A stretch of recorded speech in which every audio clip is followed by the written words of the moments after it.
कोटि समप्रभा निर्विघ्नं कुरु मे देव सर्वकार्येषु सर्वदा। गुरुर्ब्रह्मा गुरुर्विष्णु गुरुर्देवो महेश्वरः गुरुर्साक्षात् परब्रह्म तस्मै श्री गुरवे नमः।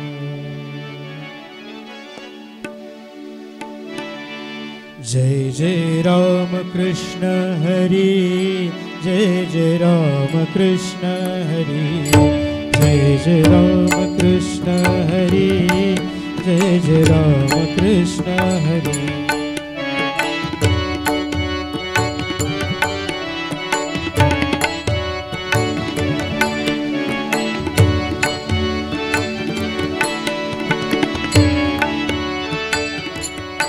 जय जय राम जय जय राम जय जय राम कृष्ण हरि जय जय राम कृष्ण हरि।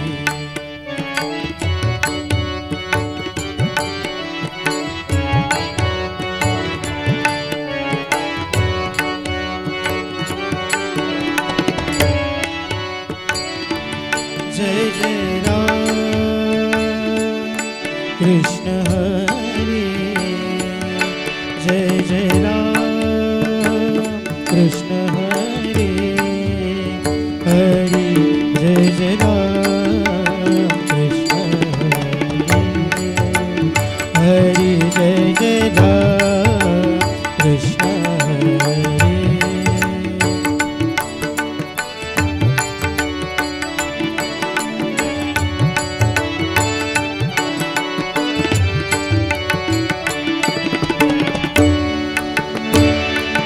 जय जय राम कृष्ण हरि जय जय राम कृष्ण हरि जय जय राम कृष्ण हरि हरि जय जय राम कृष्ण हरि।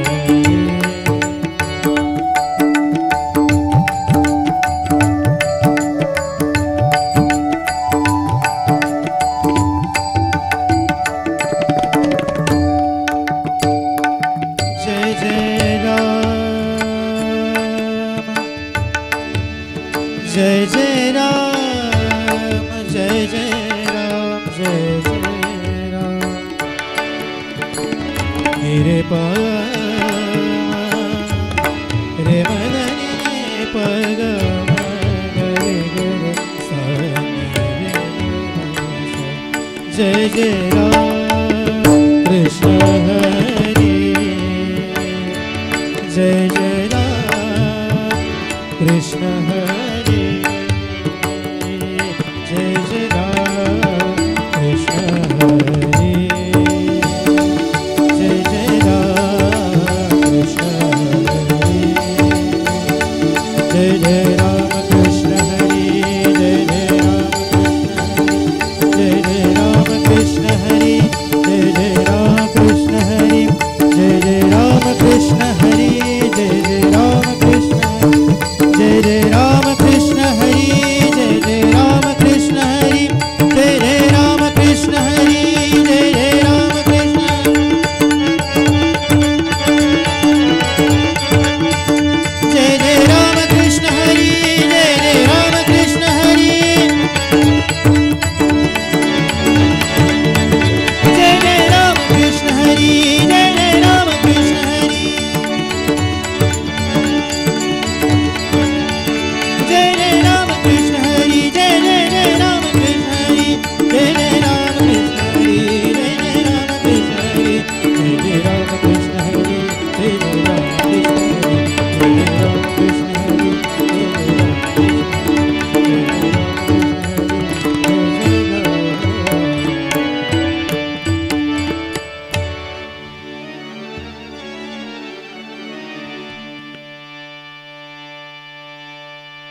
श्री गुरु चरण सरोज रज निज मन मुकुर सुधारी बरनहु रघुबर बिमल जसु जोदायक फलचारि बुद्धिहीन तनु जानिके सुमिरो पवन कुमार बल बुद्धि विद्या देव मोहि हरहु कलेस विकार।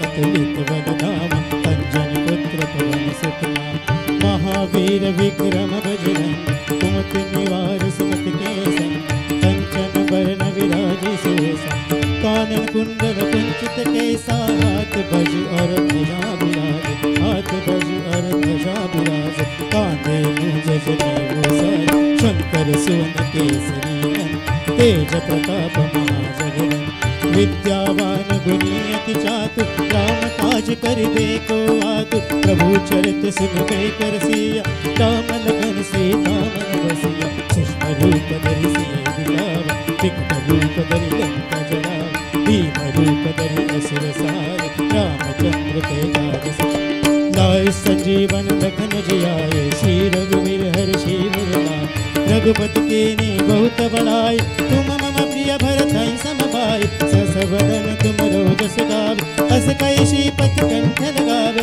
सनकादिक ब्रह्मादि मनीषा नारद सारद सहित जम कुबेर दिगपाल जहाते तुम कोई कहि सके तुम पुकार सुग्रीवी राम मिलाय राजपद दी तुमरो मंत्र विभीषण माना लंकेश्वर भय सब जग जान जुग सहस्र जोजन परवा लिल्यताई मधुर फल जा प्रभु मुद्रिका मेरे मुख माये जलधि लांग गए अजर चलाए दुर्गम काज जगत के जेते सुगम अनुग्रह तुम रेते राम दुआरे तुम रखवाले होतन आज्ञा बिनु पैसार सब सुख ले तुम्हारी शरण तुम रक्षक काहू को डर आपन तेज समारो आपे तीन लोक आगे तेका भूत पिशाच निकट नहीं आवे महावीर जब नाम सुना नासे रोग हरे सब पीरा जपत निरंतर हनुमत बीर संकट ते हनुमान छुड़ा मन क्रम वचन ज्ञान जोड़ा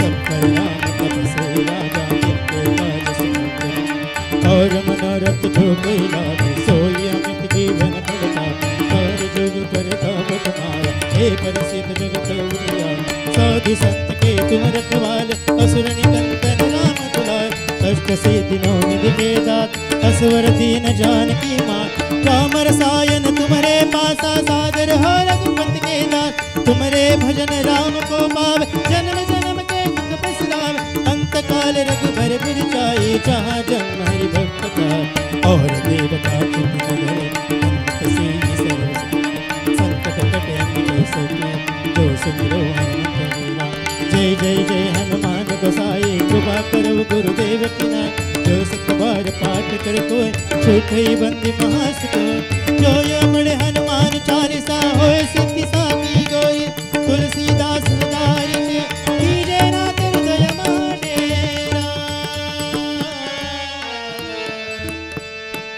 पवन तनया संकट हरण मंगली मूर्ति रूप राम लखन सीता सहित हृदय बसउ सुरभूप सियावर राम जय जय राम मेरे प्रभु राम जय जय राम मेरी पत्र कियो राधेश।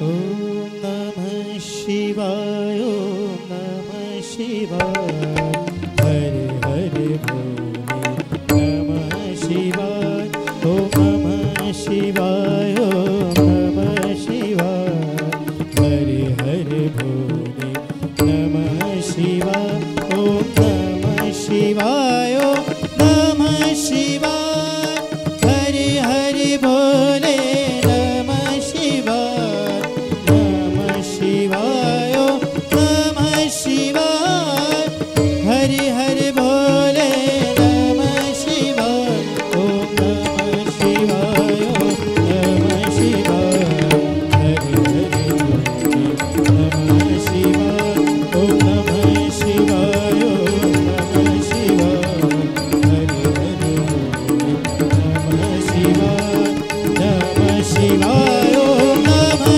शिवाय हरि हरि बोले नमः शिवाय नमः शिवाय ओम नमः शिवाय हरि हरि बोले नमः शिवाय ओम नमः शिवाय ओम नमः शिवाय हरि हरि बोले नमः शिवाय ओम नमः शिवाय ओम नमः शिवाय हरि हरि जटाधराय शिव जटाधराय हरि हरि भोले नमः शिवाय जटाधराय शिव जटाधराय हरि हरि भोले नमः शिवाय ओम नमः शिवाय ओम नमः शिवाय हरि हरि भोले नमः शिवाय ओम नमः शिवाय ओम नमः शिवाय हरि हरि भोले नमः शिवाय हरि हरि भोले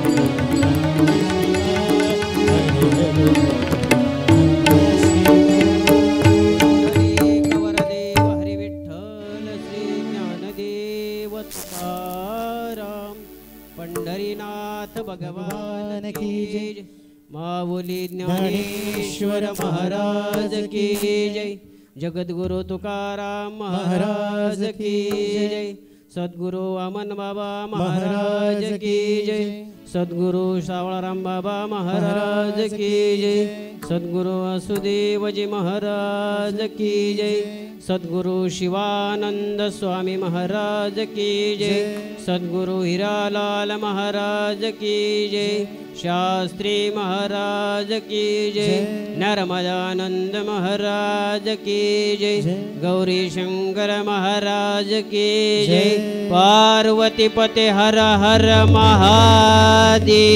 महादेव।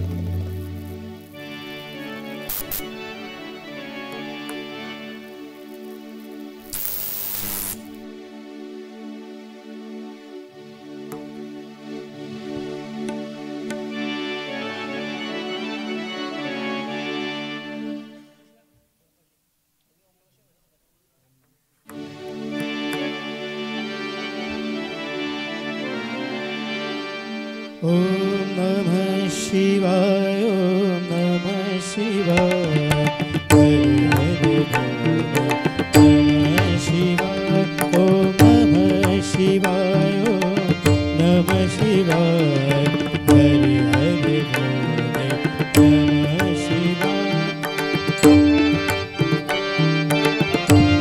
शिव हरि हरि भोले नमः शिवाय गंगाधराय शिव गंगाधराय हरे हरे भोले नमः शिवाय गंगाधराय शिव गंगाधराय हर हर बोले नमः शिवाय नमः शिवाय शिव गंगाधराय हरे हरे भोले नमः शिवाय ओम नमः शिवाय ओम नमः शिवाय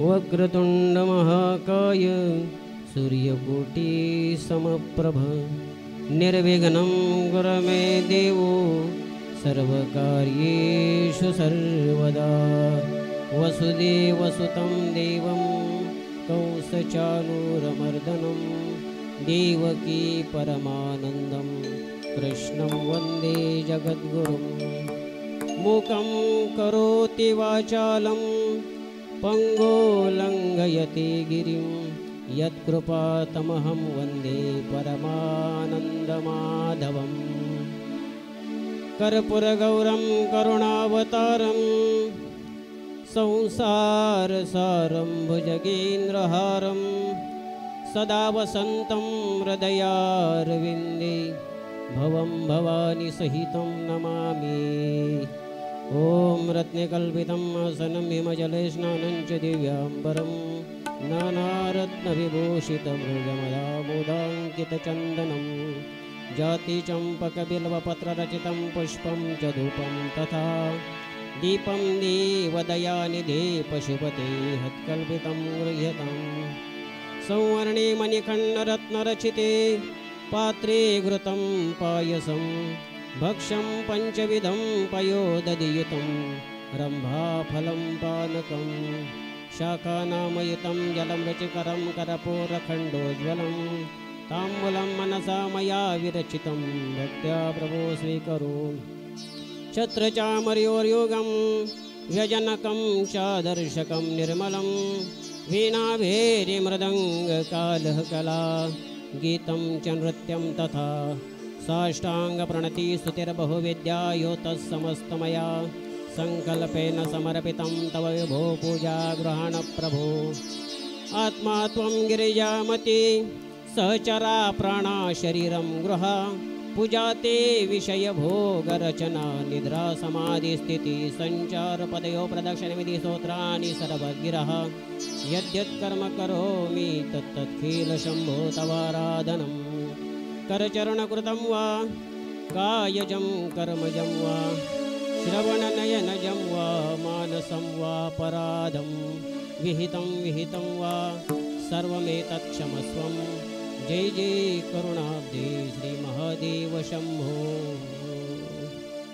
नाम तुझे बरवेगा शंकरा नाम तुझे बरवेगा शंकरा नाम तुझे बरवेगा शंकरा हर हर बरवेगा देवा हरि हर बरवेगा देवा शंकरा शंकरा शंकरा नाम तुझे बरवेगा शंकरा नाम तुझे बरवेगा शंकरा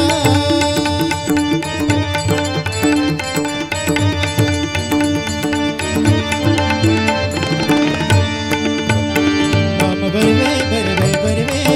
बरवे शीतल चंदनावनी वरते सुंदर सोनियावनी वर शीतल चंदनावनी वरते सुंदर सोनियावनी वर नाम तुझे बरवेगा शंकरा नाम तुझे बरवेगा शंकरा नाम तुझे बरवेगा शंकरा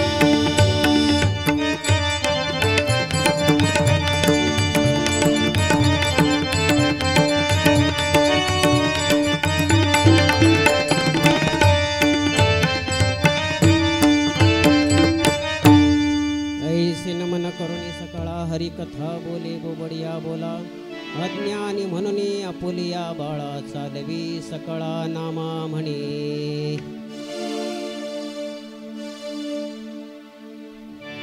श्री खिडकाळेश्वर महादेवाच्या कृपाप्रसादाने सालाबादप्रमाणे साजरा होत असणारा नामसंकीर्तन सोहळा श्री खिडकाळेश्वर महादेव मंदिर समिती ग्रामस्थ मंडळ खिडकाळी यांच्या माध्यमातून आज द्विगुणित आनंदाने उत्साहाने साजरा होत आहे। आज या ठिकाणी श्रावण मासाचं पर्व आहे म्हणून एक नवीन उपक्रम आणि या उपक्रमाची संकल्पना आपल्या शिवगर्जना प्रतिष्ठानमधील आमचे सहकारी हरिभक्तीपरायण अशोक बुवा पाटील यांच्या मनामध्ये शिव महापुराण कथा व्हावी ही संकल्पना आली आणि ही संकल्पना त्यांनी आपल्या सर्व सहकाऱ्यांना बोलून दाखवली आणि ती संकल्पना सत्यात उतरवण्यासाठी मंदिर समितीकडे त्याने आग्रह धरला. आणि मजेशीर गोष्ट अशी की मंदिर समितीनेही या नवीन प्रस्तावाला अगदी सहजगत्या मंजुरी दिली. तसं पाहायला जर गेलं तर जिथं सत्ता आहे तिथं आपण केलेला निर्णय सत्ताधारी मान्य करतीलच असं जवळजवळ 99% ठिकाणी होत नाही, एकाच ठिकाणी होतं. परंतु या ठिकाणी ग्रामस्थांनी नेलेला प्रस्ताव, ग्रामस्थांनी ठरवलेला निर्णय आणि त्या निर्णयाला मान्यता या मंदिर समितीने दिली. त्यांना धन्यता द्यावी तितकी थोडी आहे. आता महापुराण व्हावं ही सगळ्यांची इच्छा, परंतु हे शिव महापुराण कोणी करावं यासाठी ही मंडळी माझ्याजवळ आली आणि त्यांनी मला आपल्याला शिव महापुराण कथा करायचं आहे, ही इच्छा आहे असं मनोगत माझ्याकडे व्यक्त केलं. आणि मी लागलीच माझा भ्रमणध्वनी काढला आणि कथाकारांना फोन करण्याच्या तयारीमध्ये होतो. फोनही लावला मी, परंतु योगायोगाने त्यांनी फोन उचलला नाही. आणि मग त्यांनी मला प्रश्न विचारला, आम्ही तुमच्याशी बोलतोय आणि तुम्ही फोन कोणाला लावताय? तर मी त्यांना सांगितलं आपल्याला कथा करायची आहे. मग कथाकार नको का? जर कथाकार हवा आहे तर त्यांचा वेळ आपल्याला घ्यायचा आहे, म्हणून मी त्यांना फोन केला होता. तर त्यांनी सांगितलं आम्हाला कथा करायची आहे, कथा ऐकायची आहे, श्रवण करायची आहे, परंतु ही कथा तुम्ही करावी आणि तुमच्या माध्यमातून हे शिव महापुराण कथा आम्हाला श्रवण करायला मिळावं ही आमची इच्छा आहे. हे ऐकल्यानंतर थोडंसं दडपण आलं. एवढा मोठा विश्वास ज्यांनी आपल्यावर टाकलाय त्यांच्या विश्वासाला आपण पात्र ठरू का? परंतु त्याचबरोबर आनंदही झाला. कदाचित ही त्या महादेवाचीच इच्छा आहे. त्या महादेवाला असं वाटलं आणि त्या महादेवानी तो आशीर्वाद दिला की जा, तुझ्या हातून ही सेवा घडावी, नवे नवे तू ही सेवा कर, ही माझी आज्ञा. आणि तो भगवान महादेवाचा कौल, तो त्यांचा शुभ आशीर्वाद मला जुगारता आला नाही, मला तो मोह आवरता आला नाही. या ठिकाणी मी बसावं आणि तुम्ही लोकांनी माझ्या पाया पडावं यासाठी मी इथं बसलो नाही. मला सुरुवातीलाच असं वाटतं माझ्या कोणी पाया पडू नये, कारण पाया पडण्यासाठी ते चरण असले पाहिजेत. चरण नसले तर किमान पाय तरी असले पाहिजेत. आपले पाय नाही, आपल्या तंगड्या आहेत. म्हणून आपल्याला कोणीही बोलतो तो रस्त्यात भेट तुझ्या तंगड्या तोडीन, तुझे चरण तोडीन असं कोणी बोलत नाही. कारण चरणावरती नतमस्तक होता येतं, पाया पडता येतं आणि तंगड्या जोडता येतात. माझे नक्की पाय आहेत का चरण आहेत हे मलाच अजून कळालं नाही. आणि म्हणून कोणी माझ्या पाया पडावं अशी मी स्वप्नातही कधी इच्छा करीत नाही. म्हणून या गादीवर बसल्यानंतर मला फार मोठा मान मिळेल या अपेक्षेपोटी, या हव्यासापोटी मी या ठिकाणी बसलेलो आहे. असं कृपा करून कोणाच्याही मनात येता कामा नये. हे या मंडळाचं प्रेम आहे. शिवगर्जना प्रतिष्ठानच्या सर्व सहकार्यांचं माझ्यावर असणारं नितांत प्रेम. मी नेहमी सांगतो माझ्या आधार कार्डावरचा पत्ता देसाईचा आहे, परंतु मला आधार खेडकाळेश्वराचा आहे. हा आधार कार्ड जेव्हा बनवला मला असं वाटलं की याचा काही फायदा नसेल, परंतु हा शब्द आज मला इथं वापरायला भेटला त्या आधार कार्डामुळं. ही सेवा, या सेवेला कितपत न्याय मिळेल माझ्या माध्यमातून हे सांगता येणार नाही, परंतु जेवढं शक्य होईल तेवढं आपण या ठिकाणी या शिव महोत्सवाच्या माध्यमातून शिवनामामध्ये मात्र रंगून जायचं आहे.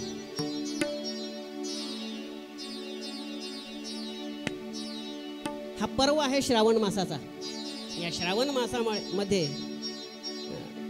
चांगली चांगली असणारे, ज्याला आपण रावण म्हणू शकतो, ते सुद्धा राम होतात. त्याला जर कोणी बोला जरा चालतो का रे, तो बोलतो नाही रे श्रावण आहे ना, आता नको, नंतर बघू. हा भले नंतर गणपती बाप्पावरती फूल ठेवल्यानंतर त्यांच्यातला रावण कुठून जागा होता ते माहीत नाही, परंतु तोपर्यंत राम असतो. तोपर्यंत त्यांना माऊली ज्ञानोबाऱ्यांची ती ओवी आठवते. तैसा हृदयामध्ये मी राम, असता सर्व सुखाचा राम, का भ्रांत काम विषयावरी. तोपर्यंत त्यांच्या मनामध्ये असणारी सत्सद विवेक बुद्धी ही जागृत राहते, ही पुढेही तशीच जागृत राहावी. या सप्ताहाची सुरुवात आजच्या दिवशी करण्याचा अट्टहास का? मला माहीत होतं आज गर्दी कमी असेल, परंतु तरी आजच्या दिवसाचा अट्टहास का केला याचं कारण सांगतो. याचं कारण असं आहे, आजच्या दिवशी देशाला स्वातंत्र्य मिळालं, म्हणजे 15 ऑगस्ट. आजचा दिवस आहे ज्या दिवशी माऊली महावैष्णव श्रीमंत श्री ज्ञानोबाराय यांचा जयंती महोत्सव आपण साजरा करतो. आणि त्यामुळं ह्या दिवसाला मात्र अनन्यसाधारण महत्व आहे. आज कृष्ण जन्माष्टमी आहे आणि या कथेचा नियमच असा आहे, उत्तम पर्वकाळ शोधावा, उत्तम मुहूर्त शोधावा. याच्यापेक्षा अजून दुसरा कोणता मुहूर्त असेल? याच्यापेक्षा अजून दुसरा मुहूर्त असेल कोणता? कृष्ण जन्माष्टमी. आजच्या दिवशी आम्ही देशाला पारतंत्र्यातून मुक्त केलेला आहे आमच्या पूर्वजांनी. हा आनंदाचा उत्सव जर कथेच्या माध्यमातून, शिवनामाच्या माध्यमातून जर साजरा होत असेल तर याच्यापेक्षा अजून आनंद कोणता? हा आनंद साजरा करता यावा यासाठी आजच्या दिवशी या कथेचं उद्घाटन, या कथेचा शुभारंभ करण्याचा घाट घातला. बऱ्याच जणांना वाटलं असेल आज उपवास आहे, कदाचित एका दिवसाचा भंडारा वाचवण्यासाठी मंदिर समिती निर्णय घेतला असेल. तो बिलकुल नाही. हा निर्णय माझा आहे आणि मला अभिमान आहे. मी एखादा निर्णय घेतल्याच्या नंतर त्या निर्णयाला ते आड येत नाही. कारण का ते सत्य कर्माला सहाय्य करतात. आणि असे सर्व कार्यकर्ते सगळे माझ्याच वाट्याला आले, हे माझं महत्भाग्य आहे. जेवढे म्हणून माझ्या बरोबर आहेत ते सगळे माझ्यापेक्षा वयाने, ज्ञानाने, अधिकाराने सगळेच मोठे आहेत. आज या ठिकाणी आपल्या सगळ्यांच्या मध्ये आमच्या शिवगर्जना प्रतिष्ठानचे हरिभक्तीपरायण अनंतबुवा पाटील बसलेले आहेत. यांचं नाव का मी घेतो याच्या मागचं कारण आहे, मला सप्ताहाची पत्रिका सापडत नव्हती आणि म्हणून मी महाशिवरात्रीची पत्रिका शोधली आणि ती पत्रिका तीच पुढं फॉरवर्ड केली. सांगितले ही पत्रिका तुम्ही डाउनलोड करा. या पत्रिकेमध्ये सूत्रसंचालकामध्ये त्यांचं नाव होतं आणि मी विचार केला शिवगर्जना प्रतिष्ठानचे जे कार्यकर्ते त्या कार्यकारिणीमध्ये त्यांचं नाव टाकावं. नाव कट करायचं तेवढं माझ्या लक्षात राहिलं, परंतु नाव टाकायचं मात्र राहून गेलं. आणि नावासाठी भांडणारी माणसं भरपूर आहेत, परंतु नाव नसताना कथा सुरू होण्याच्या आधी ते या ठिकाणी सपत्नीक उपस्थित राहिले, हे खऱ्या अर्थाने त्यांच्या मनाच्या मोठेपणाचं लक्षण आहे. ईश्वराने त्यांना उदंड आयुष्य द्यावं अशा प्रकारे प्रार्थना करतो. एखाद्याचं नाव आम्ही टाकलं म्हणजे तो मोठा झाला म्हणजे त्याला लोक ओळखतील, आणि त्याचं नाव नाही टाकलं म्हणजे त्याला कुणीच ओळखणार नाही. हा जो आमच्या मनातला भ्रम आहे ना, तो भ्रम पहिला काढून टाकायचा. कारण माणसाची ओळख त्याच्या कार्याने, त्याच्या कर्तृत्वाने. तुम्ही करता काय? कावळा हे काळाच आहे आणि कोकिळा सुद्धा काळीच आहे. कावळ्याची आठवण आम्हाला फक्त सर्वपित्री अमावस्येला येते, परंतु जेव्हा जेव्हा सुमधुर गायन होतं ना एखाद्या महोत्सवामध्ये, तेव्हा आम्ही त्याला सहज म्हणतो कोकिल कंठी. काय म्हणतो? ती कोकिळ आमच्या डोळ्यासमोर आहे का बरं? तिचा रंग लक्षात ठेवण्यासारखा आहे का? ती काळी आहे ना. असं म्हणतो का एखाद्या गायकाला कावळ्यासारखा गातो म्हणून? असं म्हटल्यानंतर तो थांबल का इथं? तो निघून जाईल ना. त्याला तुमच्या मानधनाची पण गरज नाही, तो निघून जाईल इथून.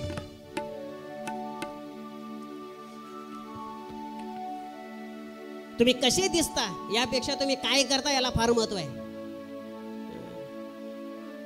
म्हणून रामासारखा दिसण्यापेक्षा रामासारखं वागण्याचा प्रयत्न करावं. एखाद्या माणसाने देवासारखं दिसावं की देवासारखं असावं हे ज्याचं त्यांनी ठरवावं. आणि म्हणून आज या श्रावण मासाच्या पर्वावरती आपण या ठिकाणी शिव महापुराण कथेचा शुभारंभ करतोय. कथा अगोदरच उशिरा सुरू झाली. मला मंदिर समितीने सांगितलं होतं की 15 मिनिटं अगोदर आरती घेण्यात येईल, परंतु काय कारण झालं की ज्या कारणामुळं ती उशिरा सुरू झाली किंवा ठरलेल्या वेळेस सुरू झाली हे मला माहीत नाही, परंतु त्यामुळे तर कथेला उशीर झालेला आहे. परंतु जरी उशीर झालेला असला तरी तुम्हाला वेळेस सोडीन असं म्हटल्यानंतर बसलेल्या माणसांना थोडंसं बरं वाटतं. आणि म्हणून असं बोलावं, असं बोलून 1 तास लेट सोडा ते चालेल, पण सांगायचं नाही. सांगताना एवढंच सांगायचं तुम्हाला वेळेवरती सोडीन.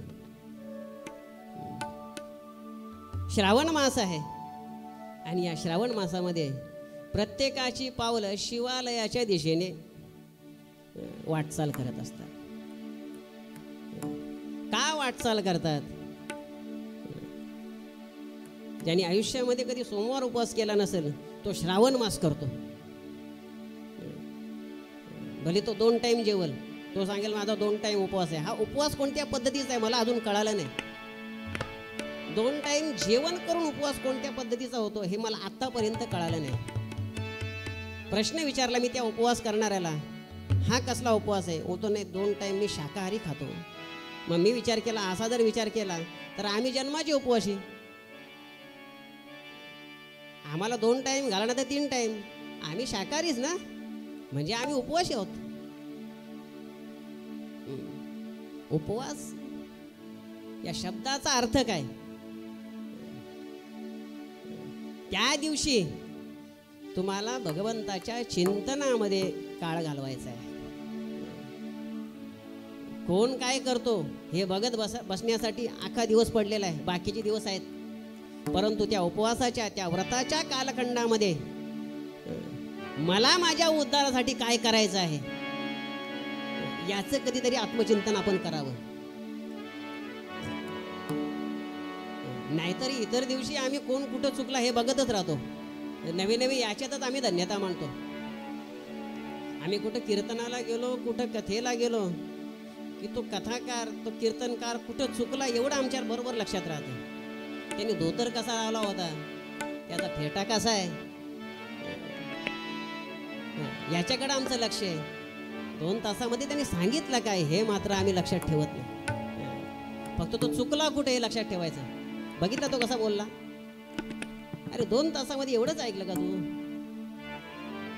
त्यांनी कुठेतरी माऊली ज्ञानोबाऱ्यांची ओव्या घेतली असतील, कुठेतरी जगद्गुरु तुकोबाऱ्यांची प्रमाण तो म्हटला असेल, हेही जरा लक्षात ठेव.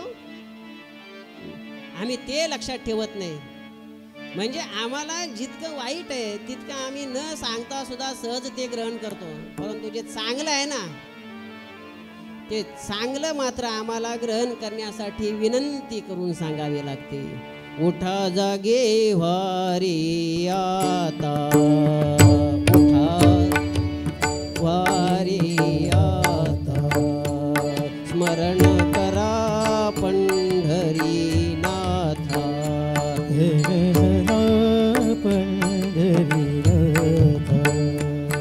भावी चरणी ठेवा माथा, चरणी ठेवी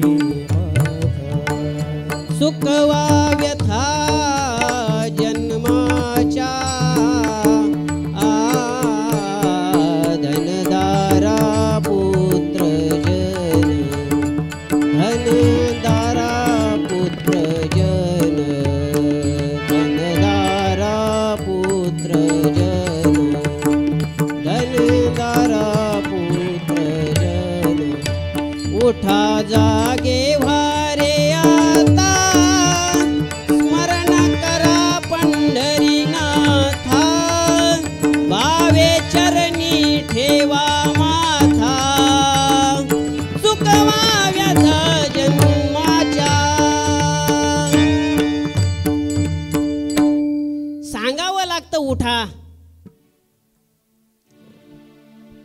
सांगावं लागतं, चांगल्या गोष्टीसाठी सांगावं लागतं, आग्रह करावा लागतो.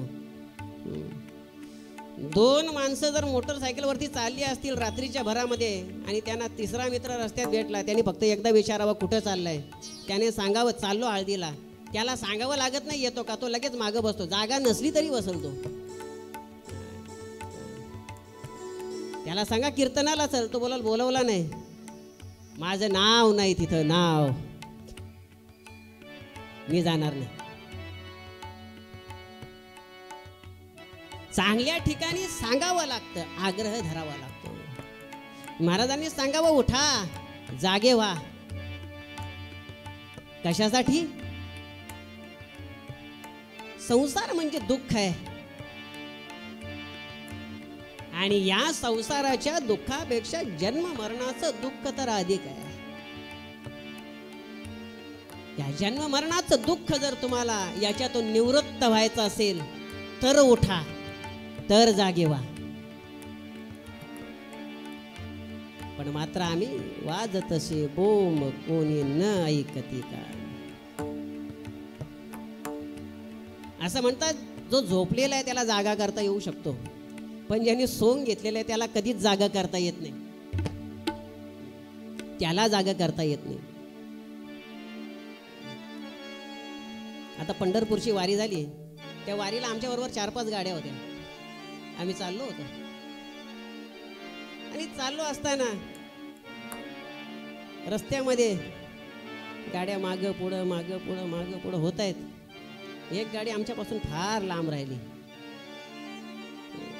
आम्ही त्यांच्या संपर्कात होतो, परंतु पंढरपूरमध्ये प्रवेश करताना आमची कसरत झाली आणि ही कसरत करत असताना पाठची गाडी पाठीच राहून गेली. आम्ही कशी तरी धर्मशाळेपर्यंत पोहोचलो, तोपर्यंत वाजला होता 1:30 वाजला होता. आणि 1:30 वाजता जी गाडी चुकली होती ती मात्र आता त्या चेकपोस्टवरती पोहोचली. त्यांनी फोन फिरवला, सांगितलं की आम्ही इथं आलेलो आहे, आम्हाला इथून सोडत नाही, तुम्ही त्यांना सांगा की आम्हाला इथून सोडा. आता मी बोललो मी थोडंच नरेंद्र मोदी आहे, माझं ऐकून ते सोडायला. त्यांनी सांगितलं तुमच्या गाड्या सुटल्या म्हणजे माझ्या गाड्या सुटतील, तुम्ही त्यांना सांगा. समजवण्याचा प्रयत्न केला, त्यांना सांगितलं काहीतरी द्या, त्यांना सोडतील ते. आणि असं म्हणून मी काय केलं, मोबाईल कट केला, विचार केला परत ताप नको डोक्याला, मोबाईल बंद केला. पण भीती होती, हे येणारच आहेत पाठीमागून. झोपलो आणि पुढच्या 15 मिनिटात त्यांची गाडी हजर झाली. आवाज येत होता पण डोळे उघडायची हिंमत नव्हती. बरे ते बोलतही होते, महाराज कुठे गेले, महाराज कुठे गेले. महाराजांच्या कानावर ऐकायला येत होतं, पण उठायची हिंमत होत नव्हती. उठल्यानंतर उत्तर काय द्यावं, याला म्हणतात झोपेचं सोंग. जो झोपलेला आहे त्याला उठवता येईल, पण ज्याने सोंग घेतलेलं आहे त्याला उठवता येईल. आम्ही सोंगच घेतलेला आहे. आम्हाला संसारामध्ये सुख नाही हे कळतं, तरी सुद्धा आम्ही ते सुख शोधतोय. दुःख बांधवडी आहे हा संसार, सुखाचा विचार नाही कोठे. या संसारामध्ये दुःखच आहे, परंतु या दुःखरूप अशा संसारामध्ये आम्ही सुख शोधतोय. आणि हे सुख शोधणं म्हणजे गवतामध्ये सुई शोधण्या इतकं कठीण आहे बरं का. आणि ते प्रयास आम्ही करतो आहोत. हे सुख आम्हाला शोधायचं आहे, पण हे सुख आहे कुठं. आम्हाला असं वाटतं एखाद्या माणसाजवळ पैसा असेल तर तो सुखी आहे, त्याच्याकडे चांगली महागातली महाग गाडी आहे म्हणजे तो सुखी आहे. त्याला जाऊन विचारा, त्याने कमवलेल्या पैशाचा त्याला उपभोग घेता येतो का. तो एकच सांगेल माझ्याकडे इतकी संपत्ती आहे की ज्या संपत्तीने मला जे हवं आहे ते मिळवू शकतो, जे खायची इच्छा असेल ते खाऊ शकतो. परंतु काय करू, डॉक्टरने मला सांगून ठेवलेलं आहे गोड खाऊ नको, तेलकट खाऊ नको, उकडलेले पदार्थ खात जा. याच्यापेक्षा फुटपाथवरती झोपलेला बरा ना. त्याच्या मनाला वाटेल ते तो खातो, त्याला वाटलं आता भजीपाव खाऊ, तो खाऊ शकतो, त्याची इंद्रिय त्याला साथ देत आहेत. ज्याने अमाप पैसा कमवलाय त्या पैशाने तो काही विकत घेऊ शकतो, परंतु त्याचा उपभोग घेता येत नाही. याच्यासारखं दुःख काय? आपण कमवलेल्या पैशातून आम्ही लोकांना पंगत घालतो, त्या पंक्तीमध्ये लोक लाडू गुलाबजाम खात आहेत आणि हा अन्नदाता असा हाताची घडी तोंडावर बोट ठेवून पाहतोय. लोक आपल्या पैशाने विकत घेतलेले गुलाबजाम खात आहेत, परंतु आपल्याला डॉक्टरने सांगितलेलं तुला डायबिटीज झालेलं आहे, गुलाबजाम खाशील तर मरशील. काय दुःख आहे हे? दुःख तो सांगू शकत नाही. त्याचं दुःख त्याला माहिती, जावे त्याच्या वंशात तेव्हा कळे हे दुःख त्याला माहिती. मग अशा दुःखरूप अशा संसारामध्ये तुम्ही आम्ही जन्माला आलेलो आहोत. आणि या दुःखरूप अशा संसारामध्ये आम्हाला कुठंतरी सुख शोधायचं आहे, सुख शोधायचं आहे. हे सुख कुठं आहे?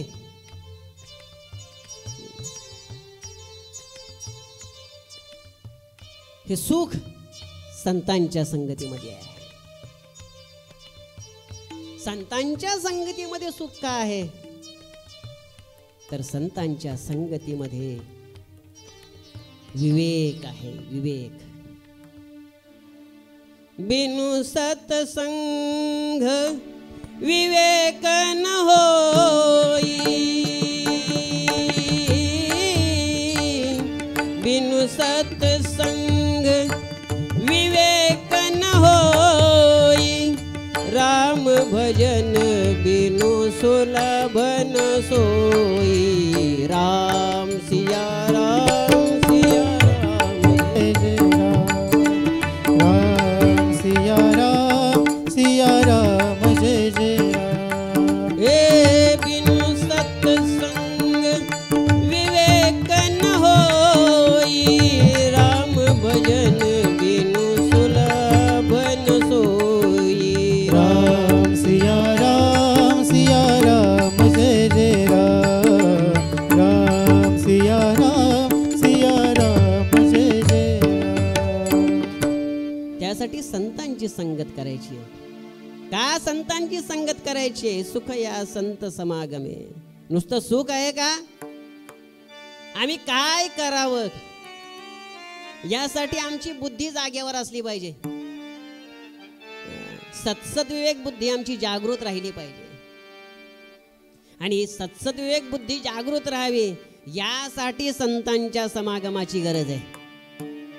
यासाठी महात्म्यांची संगत असावी. सोप्या भाषेमध्ये चांगल्या माणसांची संगत असावी. नाहीतर ढेकणा संगती हिरा तो भंगला. तो हिरा आहे, अमोल मोलाचा हिरा आहे. मौल्यवान असेल तर त्याची लाखो करोडो रुपये किंमत आहे. त्याच्या अंगठीमध्ये येतो, ज्याच्या अंगठीमध्ये तो हिरा आहे त्या अंगठी घालणाऱ्याला किंमत वाढली, त्याचा भाव वाढला. कारण का? अंगठी हिऱ्याची आहे. पण तो हिरा ढेकणाच्या संगतीमध्ये गेला, नाहीसा झाला. असे बरेच समाजरत्न आहेत.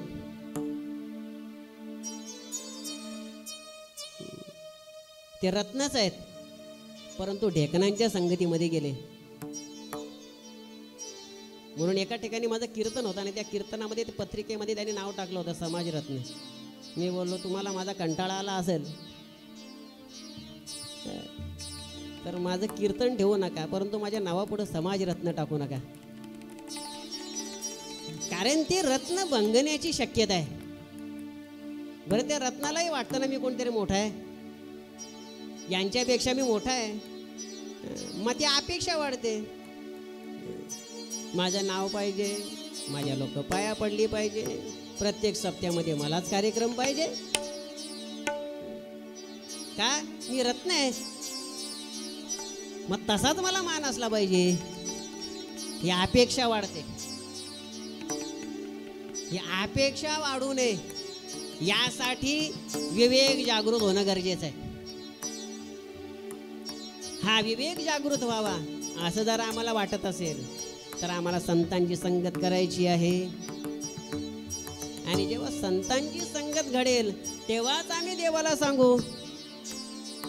दुर्बुद्धी ते मना कदा नुपजो नारायणा, नुपजो नारायणा कदा नुपजो नारायणा. दुर्बुद्धी ते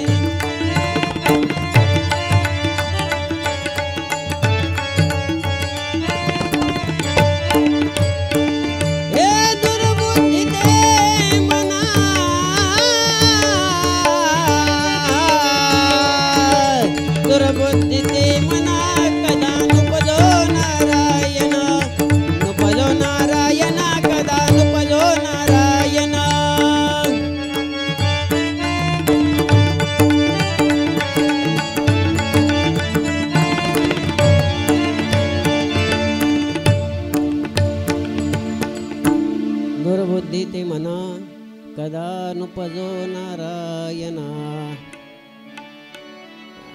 ज्याची सत्सद विवेक बुद्धी जागृत आहे ना तोच विनंती करेल मला दुर्बुद्धी उपजता कामा नये.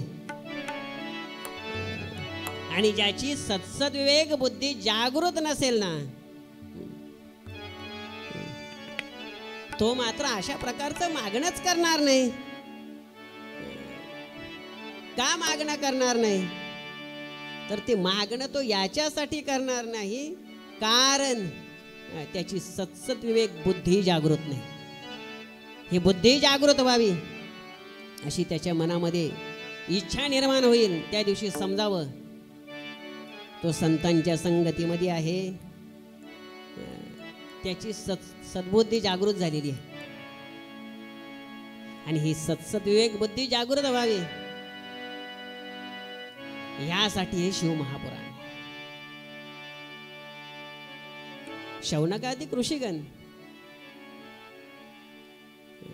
सत्य लोकामध्ये गेले, ब्रह्मदेवाचं दर्शन घेतलं आणि ब्रह्मदेवानं त्यांनी विनंती केली, हे प्रभू आम्ही तुमच्याकडे आलेलो आहोत याच्या मागे काहीतरी कारण आहे. कारण एकच आहे,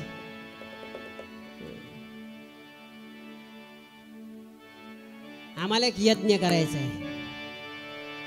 आणि तो यज्ञ कुठं करावा हे आम्हाला समजत नाही. ते मार्गदर्शन तुम्ही करा. मार्गदर्शक असलाच पाहिजे आणि तो मार्गदर्शक चांगला असला पाहिजे. वाट दाखवणारे आम्हाला पाहिजेतच, वाट लावणारे नको. आणि मग ब्रह्मदेवाच्या आज्ञेनुसार हे शौनकादिक ऋषीगण आता नैमिषारण्यामध्ये पोहोचलेले आहेत. इतक्या लवकर आपण कथेमध्ये प्रवेश करतो याच्या मागचं कारण आहे आपण उशिरा कथेला सुरुवात केली म्हणून. नैमिषारण्यामध्ये हे सर्व ऋषीगण बसलेली आहेत आणि जशी माणसं असतील तशी चर्चा असते.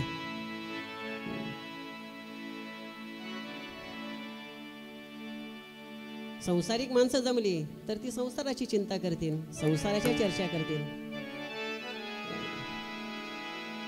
चार महाराज लोक एकत्र जमले तर ते विचारतील आज कुठं तारीख आहे.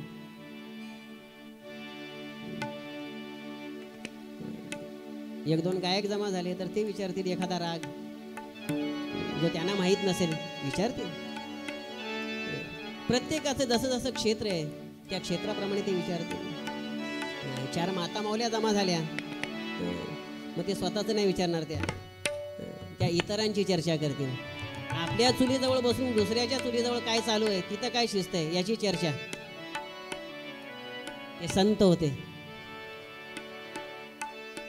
तिथं नामयज्ञ सुरू होतं. आसनावरती सुतजी महाराज बसलेले आहेत. जे आसनस्थ आहेत, जे वक्ते आहेत ते श्रोत्यांपेक्षा वयाने लहान आहेत. इथेही गंमत तीच आहे. शौनकादिक ऋषीगण श्रवण करतायत. प्रश्न विचारला, कलीच्या प्रभावाने त्रस्त झालेल्या जीवांसाठी काय मार्ग आहे. कलीच्या प्रभावाने त्रस्त झालेली माणसं कशी असतील, त्यांना व्याप कोणता असेल, ती दुःखी असतील, त्यांच्या व्यथा असतील, माणसं दुःखी असतील. माणसं दुःखी का आहेत याच्यासाठी जर आपण अभ्यास करायला लागलो ना तर उत्तर फार गमतीचं मिळतं बरं का. आम्ही असा विचार करू की माणूस दुःखी काय, त्याला जे हवं आहे ते मिळत नाही म्हणून तो दुःखी आहे. बिलकुल नाही, ते खोटं आहे. त्याला हे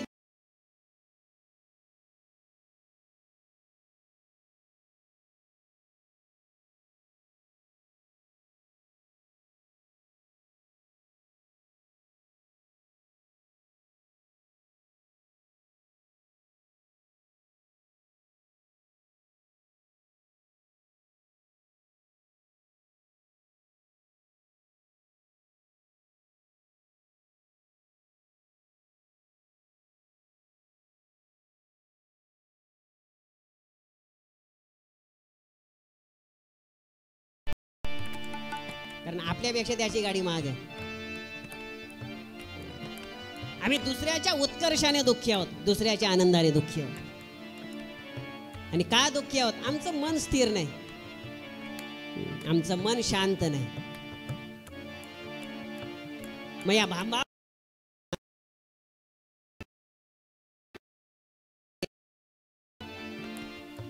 उपाय कोणता असेल जो सन्मार्गाकडे प्रवृत्त करेल? बरं, कलियुगातल्या माणसाकडे जास्त टाइम नाही, वेळ नाही त्याच्याकडे. त्याला लवकर लवकर पाहिजे, सगळं पटापट पाहिजे त्याला. म्हणून आता कॉफी सुद्धा अशी येते, फक्त पाणी उकळून आणायचं आणि त्याच्यामध्ये ते एक पॉकेट असतो छोटासा, तो असा टाकायचा वरून चमच्याने ढवळायचा, कॉफी तयार झाली. कोण की त्या कॉफीला उकळी येईपर्यंत वाट बघत बसेल? तेवढाही आम्हाला धीर नाही. अशी माणसं ज्यांना प्रत्येक गोष्टीमध्ये घाई आहे, मग त्यांना उद्धाराची सुद्धा घाई असेल. पण कमी प्रयत्नामध्ये, कमी सायासामध्ये अधिक पुण्य पदरात कसं पडेल यासाठी ते प्रयत्न करतात.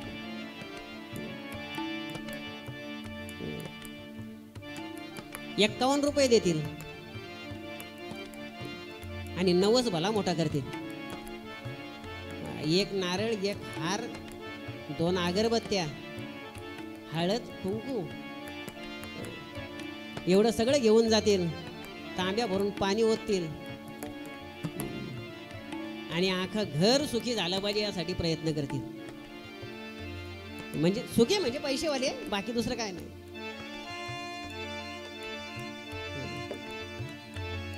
आमचं हे सगळं त्याच्यासाठी सुरू आहे.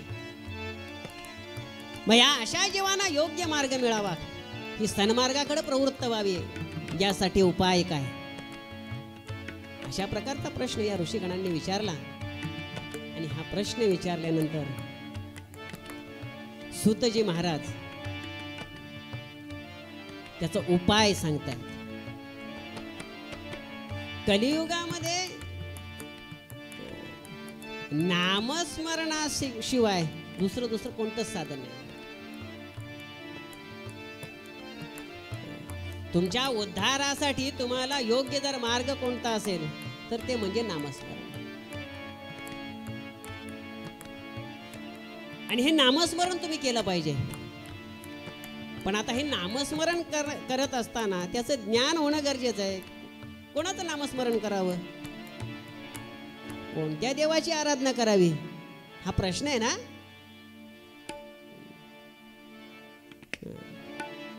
कुठल्या देवाची आराधना करावी हा प्रश्न राजा धर्माने विचारला होता भीष्माचार्यांना.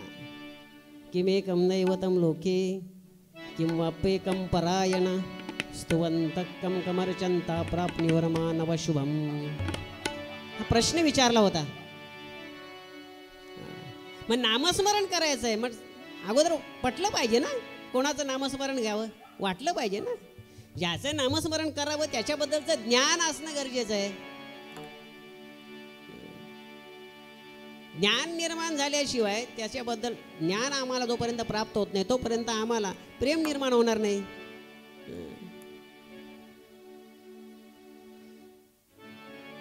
मग आता नक्की काय केलं पाहिजे? तर त्यासाठी सुतजी महाराजांनी मार्ग सांगितला. तुम्हाला कथा श्रवण करणं गरजेचं आहे. या कलियुगातील जीवाला उद्धारासाठी त्यांनी एकच मार्ग त्याच्यासाठी, तर ती कथा आहे. ही कथा म्हणजे काय आहे? तर कथा म्हणजे त्रिवेणी संगम आहे.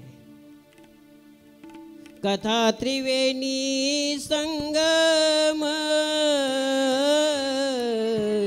कथा त्रिवेणी संगम, देव भक्त आणि नाम, नाम देव भक्त आणि नाम, येथीचे उत्तम उत्तम, येथीचे उत्तम चरण रजा वंदिता, चरण रजा वंदिता, जळते दोषाचे डोंगर डोंगर, जळते दोषाचे डोंगर.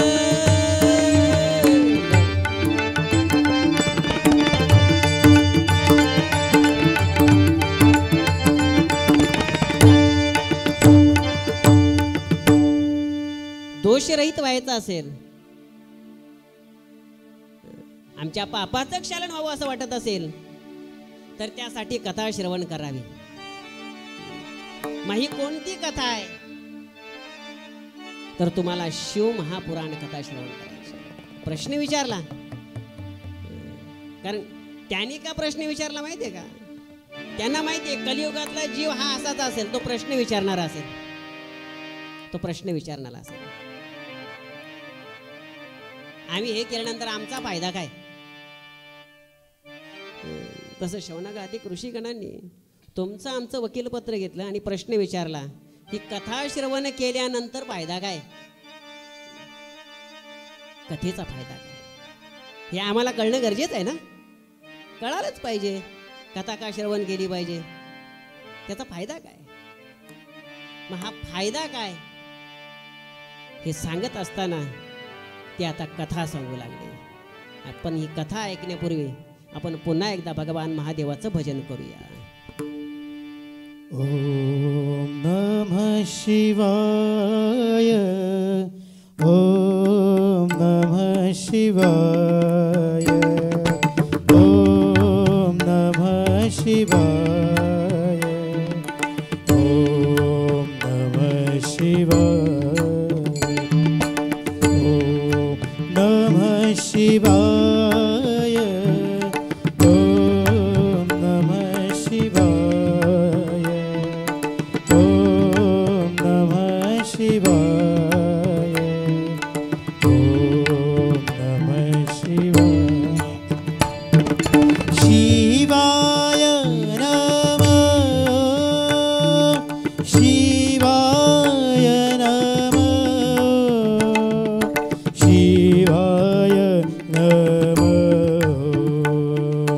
ओम नमः शिवाय, ओम नमः शिवाय, ओम नमः शिवाय, ओम नमः शिवाय, ओम नमः शिवाय.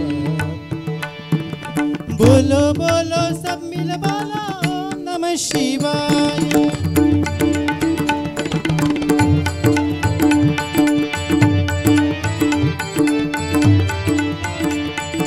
ओम नमः शिवाय, ओम नमः शिवाय, ओम नमः शिवाय, ओम नमः शिवाय. बोलो बोलो सब मिल बोलो ओम नमः शिवाय.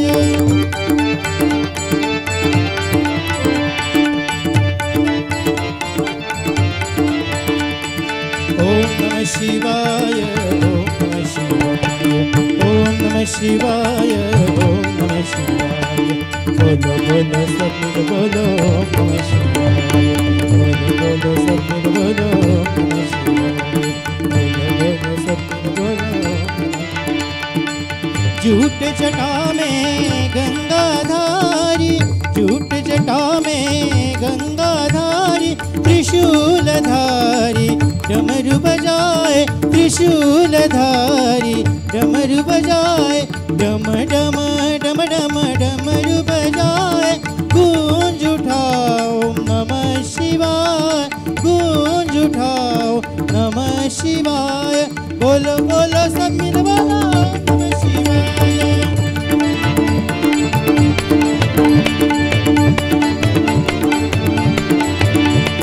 ओम नमः शिवाय, ओम नमः शिवाय, ओम नमः शिवाय, ओम नमः शिवाय, बोलो बोलो सब मिल बोलो नमः शिवाय, बोलो बोलो सब मिल बोलो नमः शिवाय, बोलो बोलो सब मिल बोलो नमः शिवाय। उमापती महादेव की जय। कधीच्या त्रासाने त्रस्त झालेले जीव, ही व्यापलेले जीव, रंजले गांजलेले ही जी माणसं आहेत, या जीवात्म्यांना सुख मिळावं, समाधान मिळावं, यासाठी कथा श्रवणाचा मार्ग सुतजींनी सांगितला। आणि ही कथा श्रवण केल्याच्या नंतर त्याचं फळ काय? सुतजी महाराज सांगू लागले, तुम्ही ती कथा अगदी नाईलाजाने जरी ऐकली ना तरी सुद्धा तुम्हाला त्याचं फळ मिळेल। जायचा नव्हता पण गेलो नाही तर लोक असतील असं म्हणून जरी तुम्ही ती श्रवण केली तरी तुम्हाला त्याचं फळ मिळेल। आणि हे सांगत असताना सुतजी महाराज एक कथा सांगू लागले। किरातांच्या नगरामध्ये एक ब्राह्मण राहत होता, ज्याचं नाव होतं देवराज, ज्याच्या नावातच देव होता, पण तो देवासारखं वागत नव्हता, हे हा भाग वेगळा। त्याचं नाव देवराज होतं, तो ब्राह्मण होता, पण ब्राह्मणालाही लाज वाटेल अशा प्रकारचं त्याचं वर्तन होतं। तो जातीत जन्माला आला म्हणून ब्राह्मण।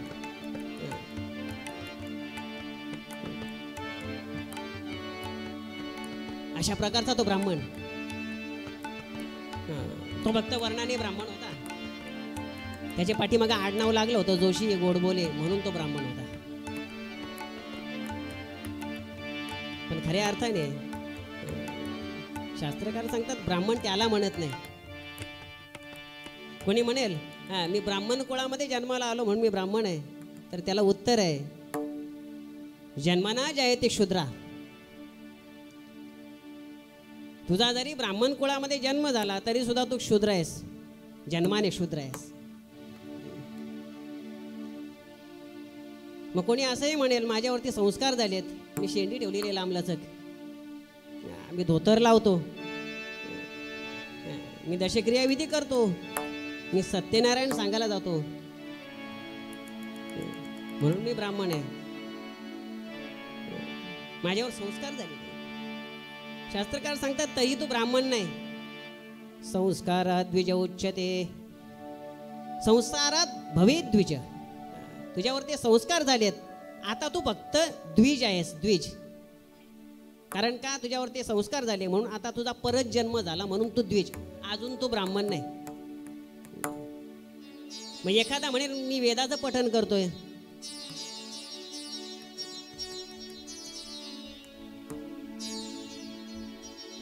वेदाचं पठण जरी तुम्ही करत असलात तरी सुद्धा तुम्हाला ब्राह्मण म्हणता येणार नाही। वेदात पठने भवेद विप्र, तुम्ही वेदाचं पठण करीत असाल, नवे नवे ते तुम्हाला मुखोद्गत असतील तरी सुद्धा तुम्हाला फक्त विप्र म्हणता येईल। मग आता ब्राह्मण कोणाला म्हणावा हा सर्वात मोठा प्रश्न आहे ना। ब्रह्म जानाति ब्राह्मणा, ज्यांनी ब्रह्म जाणला तो ब्राह्मण। मग आता त्याला दक्षिणेमध्ये 1100 रुपये कमी पडत नाही, कारण का त्यांनी ब्रह्म जाणला, आता तो अहम ब्रह्मास्मी या तत्वापर्यंत जाऊन पोहोचला। तो ब्रह्म जाणतो ना. आता त्याची अवस्था असो ऐसा कोठे आठवची नाही. मग त्याला पैशाचं कसं भान राहील? त्याला आता ते भान राहणार नाही. म्हणून तो ब्राह्मण, हा देवराज ब्राह्मण फक्त नावापुरता ब्राह्मण होता, पण मनाला वाटेल तसं वागत होता. आणि माऊली ज्ञानोबाला सांगतात, मनोमार्गी गेला तो तेथेची मुकाला. बऱ्याचशे घोटाळे, बऱ्याचशा गडबडी आमच्या मनामुळेच होतात. गेलो असतो तिथं, पण माझ्या मनाला नाही वाटला, माझ्या मनाला नाही पटला. किंवा एखादी घटना घडल्याच्या नंतर तो बोलतो माझ्या मनात तसं नव्हतं, त्याच्या मनात तसंच होतं म्हणून तसं घडलं. हा देवराज नावाचा ब्राह्मण फक्त जन्माने ब्राह्मण होता, परंतु त्याला ब्राह्मण म्हणावं असं कुठल्याच प्रकारचं कृत्य त्याच्या हातून घडत नव्हतं. आयुष्यभर त्यांनी फक्त लोकांना लोबाडून धन गोळा करण्याचं काम केलं, बाकी दुसरं काही केलं नाही. समाजाला त्याची लाज वाटू लागली. ज्या गावामध्ये राहत होता ते गावकरी त्याला समजावू लागले, अरे बाबा असं वागू नको, तू आहेस तरी कोण, विचार कर. आम्ही कधीतरी विचार केला पाहिजे.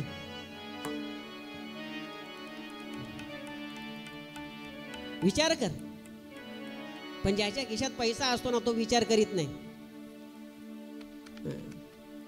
कारण त्याला जगाची रीत माहित आहे. ज्याच्या जवळ पैसा असेल तो चुकीचं जरी बोलला तरी लोक बोलतील नाही शेठ बोलला ना म्हणजे काहीतरी कारण असेल, नाही तर शेठ तसा बोलणार नाही,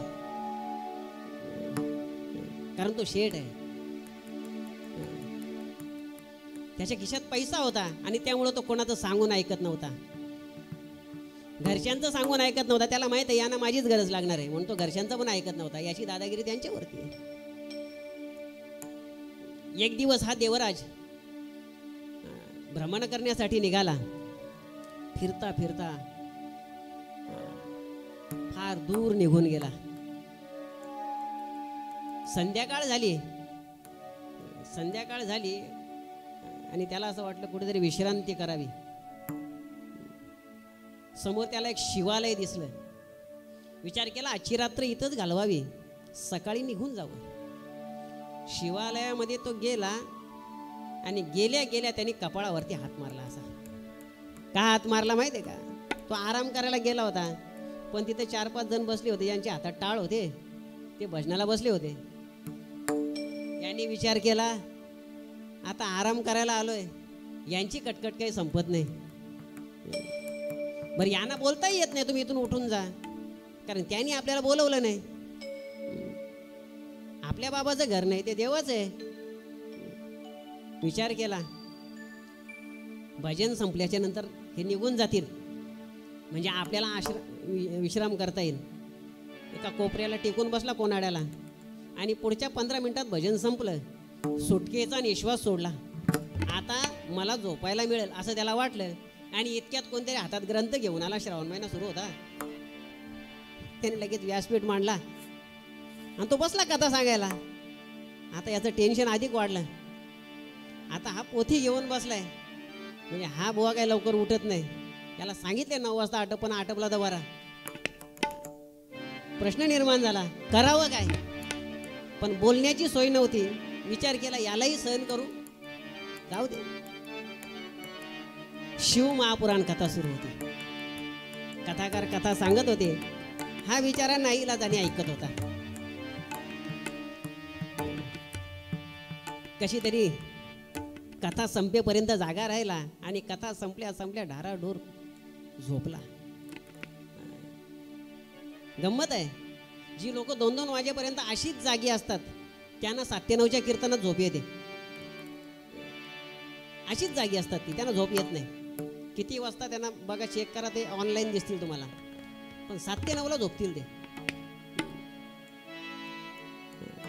हा झोपला आणि झोपल्यानंतर सकाळी जसा उठला तसा तापाने फणफणला होता. एकही पाऊल पुढे टाकता येईना. त्याची पूर्वजन्माची पुण्याईच फळाला आली होती असं म्हणा. तापाने फणफणला होता.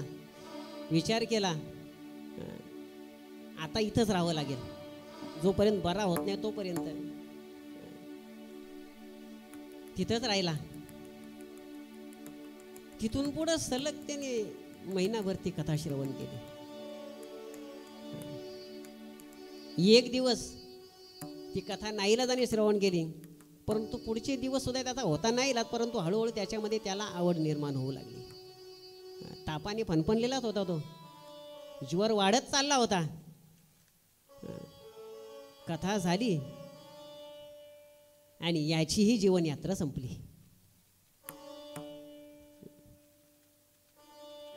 एक दिवशी आम्हाला मरायचं याची आम्ही आठवण ठेवावी.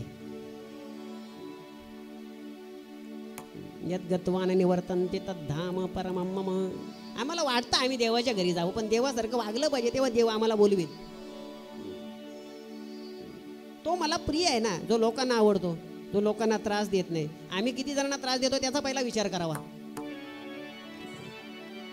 इच्छा आहे आमची स्वर्गवासी, कैलासवासी, वैकुंठवासी, पण ती इच्छा पूर्ण करण्यासाठी आम्ही वागतो कसे, पहिला तो विचार करावा. याची कर्मच असे होते की याला यमदूत न्यायला आले, घेऊनही गेले यमपुरीला, आणि यमधर्म आता शिक्षा फरमावणार. इतक्यात शिवगणांनी यमलोकावरती आक्रमण केलं.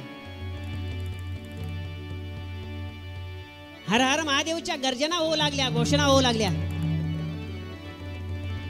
कोणालाही काही कळे ना काय घडलंय. वाद सुरू झाला. वादाचं पर्यावसान हाणामारीमध्ये झालं. हा कोल्हाळ, ही गडबड यमधर्माच्या कानापर्यंत ऐकू आली आणि यमधर्माने घटनास्थळावरती धाव घेतली. नेता त्यालाच म्हणतात जिथं घटना घडली ती घटना त्या ठिकाणी सुरू असताना त्यांनी धाव घेतली म्हणजे तो नेता, तोच नेता. कारण नेता नेतृत्व करतो आणि नेतृत्व करणारा नेहमी पुढे असतो. आम्ही सगळं झाल्यानंतर सांत्वना करायला जातो. आम्ही तुमच्या दुःखात सहभागी आहोत कशाला. यमधर्म त्या ठिकाणी धावत आले आणि त्यांनी मध्यस्थी केली. मध्यस्थी करून भांडण त्या ठिकाणी त्यांनी सोडवलं. आणि ज्या वादामध्ये मोठे पडतात, मोठी माणसं ज्या वादामध्ये येऊन ते वाद मिटवण्याचा प्रयत्न करतात, तो वाद शांत होतो. परंतु अलीकडे उलट सुरू आहे. मोठीच सांगतात जा मी आहे, तोच घरात बसल्या बसल्या सांगतो कसा फोडा, पुढचं मी बघून घेईन. काय काय तर सांगतात पोलीस स्टेशन, कोर्ट मी बघून घेतो जा. यमधर्माने मध्यस्थी केली आणि प्रश्न विचारला तुम्ही भांडताय कशासाठी हे तर सांगा. यमदूत सांगू लागले हा आपला माणूस आहे. मात्र शिवगण सांगू लागले हा आमचा माणूस आहे. यमधर्माला आश्चर्य वाटलं. दोघंही म्हणतात आमचा माणूस आहे, म्हणजे माणूस VIP दिसतो.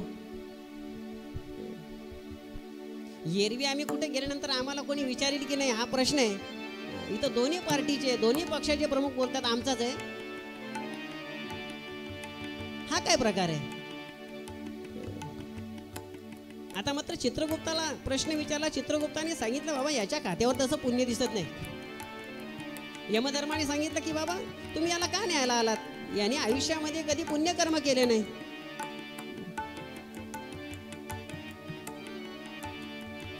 त्यांनी कधी कथा ऐकली नाही, कधी कीर्तनाला गेला नाही, कधी भजनाला गेला नाही, कधी वारीला गेला नाही. एकदाच गेला होता दिंडीला, लगेच पुढच्या वर्षी त्या दिंडीच्या त्यांनी 2 दिंड्या केल्या. एका सप्त्याला गेला होता, तो सप्ताहच बंद पाडला त्यांनी. असं याचं कर्तृत्व, इतका महान कर्तृत्ववान पुरुष आहे, त्याला कुठं तुम्ही घेऊन चाललाय, कशाला कैलास नासवता. शिवगणांनी सांगितलं तुम्ही जे सांगताय हे जरी खरं असलं तरी सुद्धा तो याचा भूतकाळ आहे. तुम्ही जे सांगताय तो या देवराजाचा भूतकाळ आहे, परंतु वर्तमान काळात याच्या हातून पुण्यकर्म घडलेलं आहे. कोणतं पुण्यकर्म घडलेलं आहे, यांनी शिव महापुराण श्रवण केलेलं आहे. यांनी शिव महापुराण श्रवण केलेलं आहे आणि हे शिव महापुराण यांनी श्रवण केल्यामुळे हा आता आमचा पाहुणा आहे.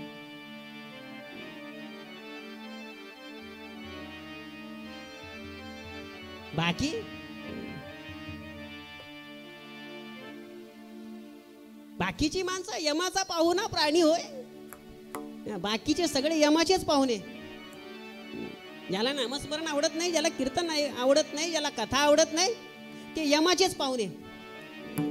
परंतु हा मात्र आमचा पाहुणा आहे त्यांनी सांगितलं. कारण का? यांनी पहिल्या दिवसाची कथा नाईलाजाने जरी ऐकली असेल, परंतु तिथून पुढे याच्या जीवनामध्ये रस निर्माण झाला, आवड निर्माण झाली. ही कथा त्यांनी मनापासून ऐकली. आमच्या जीवनामध्ये बदल का होत नाही? कधीतरी आत्मपरीक्षण करावं. इतकी कीर्तनं झाली, प्रवचना झाली, कथा ऐकल्या, पण अजून आम्हाला असं वाटतं की आमचं गाव बरोबर नाही. याचा अर्थ आमचं अजून मत परिवर्तन झालं नाही. आम्ही फक्त पक्ष बदलत राहिलो आयुष्यभर.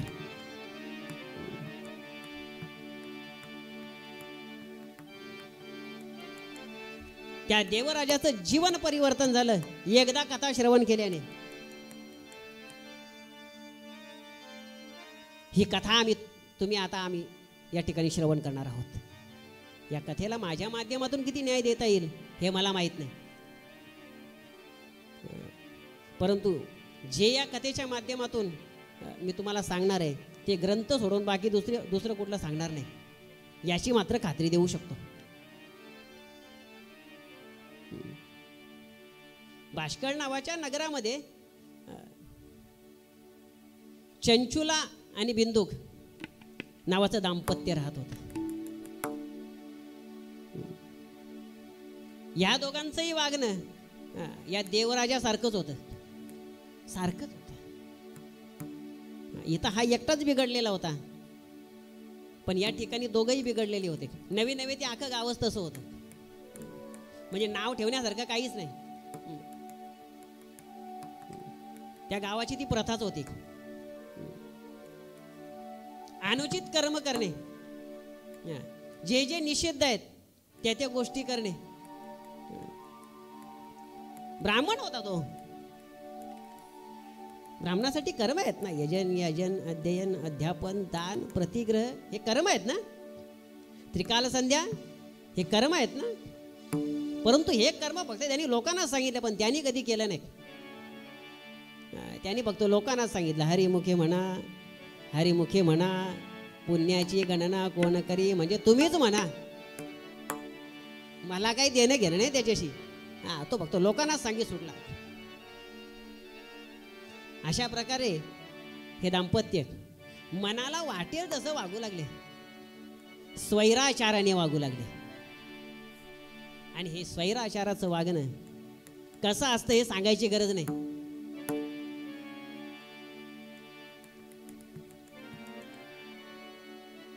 हा जो बिंदुक होता हा वेश्यागमन करत होता, चोरीसारखे कर्म करत होता, जे जे निषिद्ध कर्म आहे ते सगळे कर्म करत होता. एक दिवशी त्या चंचुलेच्याही मनात आला, आपला पती इतके अपराध करतो, इतक्या उठाठेवी करतो, आपण एखादी केली तर काय हरकत आहे. ज्याचा बाप शिलीम ओढीत असेल त्याच्या मुलाच्या जर मनात आला आपण एखादी विडी ओढून बघावा, तर काय त्याचं चुकलं. छोटी आहे ना ती. तसं आता त्या चंचुलीच्याही मनात आलं, आपला नवरा जर इतका सर्व गुण संपन्न असेल, एखादा गुण आपण पण घ्यावा त्याचा. तीही तशीच वागू लागली.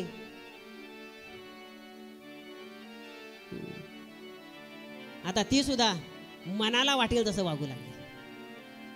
परपुरुषाशी अंगसंग करणे, व्यभिचार तिच्या मनामध्ये येऊ लागला. व्यभिचार म्हणजे प्रत्येक वेळेस परपुरुषाशी अंगसंग म्हणजे व्यभिचार असा त्याचा अर्थ होत नाही. ज्या दिवशी एखाद्या स्त्रीच्या मनात येईल माझ्यापेक्षा तो शेजारणीचा नवरा बरा, त्या दिवशी तिच्या मनात व्यभिचारच आला.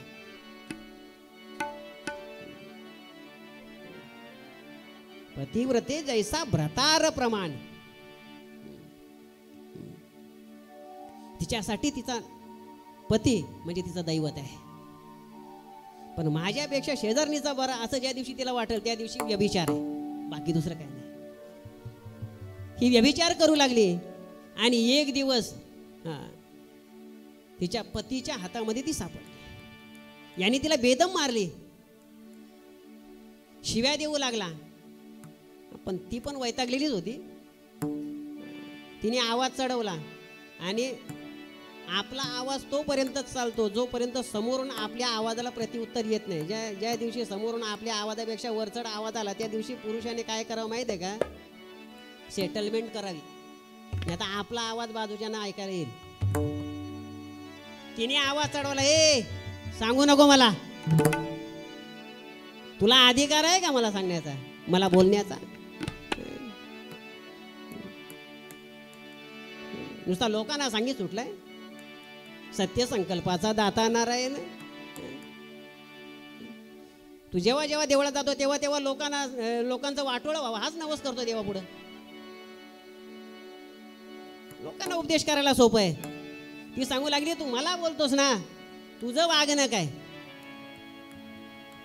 तू कसा वागतोस, तू तसा मी पण तशीच. उत्तर मिळालं. आता मात्र हात थंडगार पडला. विचार केला, आता आपलं काय चालत नाही. मग त्याने आवाज कमी केला. एका ठिकाणी दोघं जण बसल्यानंतर मिटतं बरं का. जोपर्यंत दोघं जण उभे आहेत ना तोपर्यंत मिटत नाही. एका माणसाने मला एक गोष्ट सांगितली होती त्याच्या जीवनामध्ये घडलेली. एक दिवस होतो मी जेवलो होतो, वरच्या माडीवरती बसलो होतो. इतक्यात खालून एक जण आला आणि मला शिव्या घालायला लागला. मी त्याला बोललो, बाबा मी जेवलेलो आहे आताच, त्यामुळं मला काय खाली उतरता येणार नाही, इतक्या पायऱ्या उतरता येणार नाही, तू वरती आहे. याला शिव्या द्यायच्या होत्या म्हणून वरती पण चढला. वर चढला आणि उभ्या उभ्या शिव्या घालायला लागला. तो बोलला, बाबा मी जेवलेलो आहे, मला उभं राहता येणार नाही, एक काम करतो, मी बसतो, समोर एक खुर्ची आहे, त्या खुर्चीवर तू पण बस, आणि तुला काय बसून शिव्या घालायच्या तास 2 तास ते मला बिंदास, मी ऐकायला तयार आहे. हाही खुर्चीवर बसला, तोही खुर्चीवर बसला. आता बसून कधी भांडण होतं का? बसल्या बसल्या त्याने सांगितलं, आता किती तुला शिव्या पाठ असतील तेवढ्या मला दे. बसल्या बसल्या त्याला पाठांतर असलेल्या शिव्याच संपल्या ना. रागच शांत झाला. इथं तेच प्रकार घडलं. दोघंही बसलं म्हणजे मिटलं. बसले आणि बसल्यानंतर त्याने आपल्या पत्नीला सांगितलं, तू काय करतेस, इथून पुढं तुला मी विचारणार नाही, आणि मी कुठं आहे मला फोन करून विचारायचा नाही, अजिबात विचारायचं नाही, जेवायला कधी येशील, तुला भूक लागली तू जेव आणि झोप, मला फोन करायचा नाही. ठीक. पण आपल्या दोघांमध्ये एक करार, दोघांनी घरात पैसे आणायचे ठरलं दोघांचं. आणि मग आता करारच तसा झाला, त्यामुळं आता दोघंही बिंदास. भीतीच नव्हती एकमेकाची. त्याला भीती नव्हती हिला माहीत पडल्यानंतर काय घडेल, आणि तिलाही भीती नव्हती माझ्या पतीला समजल्यानंतर तो काय करील. दोघांनाही माहीतच होतं, मनाला वाटेल तसं वागत होते. आमाप संपत्ती जमा केली आणि कर्मधर्म संयोगाने बिंदूचा मृत्यू झाला. त्याचे कर्मच तसे होते, तो नरकामध्येच गेला. आता ही एकटी ऐन तारुण्यामध्ये विधवा झाली. जो नवरा असताना त्याची कधी पर्वा केली नाही, नसताना त्याचा विचार का करावा. ज्या दिवशी 13वा झाला त्या दिवशी त्याचा विषय संपवला. कधी काळी बिंदुक नावाचा माणूस ज्याने आपल्याशी लग्न केलं होतं, आपल्या गळ्यामध्ये मंगळसूत्र घातलं होतं, याचाच तिला विसर पडला. आणि आता ती तिच्या मनाला वाटेल तसं वागू लागली. मनाला वाटेल तसं वागू. बराचसा कालावधी गेला आणि एक दिवस तिच्याही आयुष्यामध्ये पुण्याचा साठा, पुण्यकर्म, नवे नवे तिचं पूर्वजन्माचं सुकृत जागृत झालं. हे सुकृत जागृत झाल्याच्या नंतर आता ती आपल्या मुलांना घेऊन गोकर्ण क्षेत्राला गेली.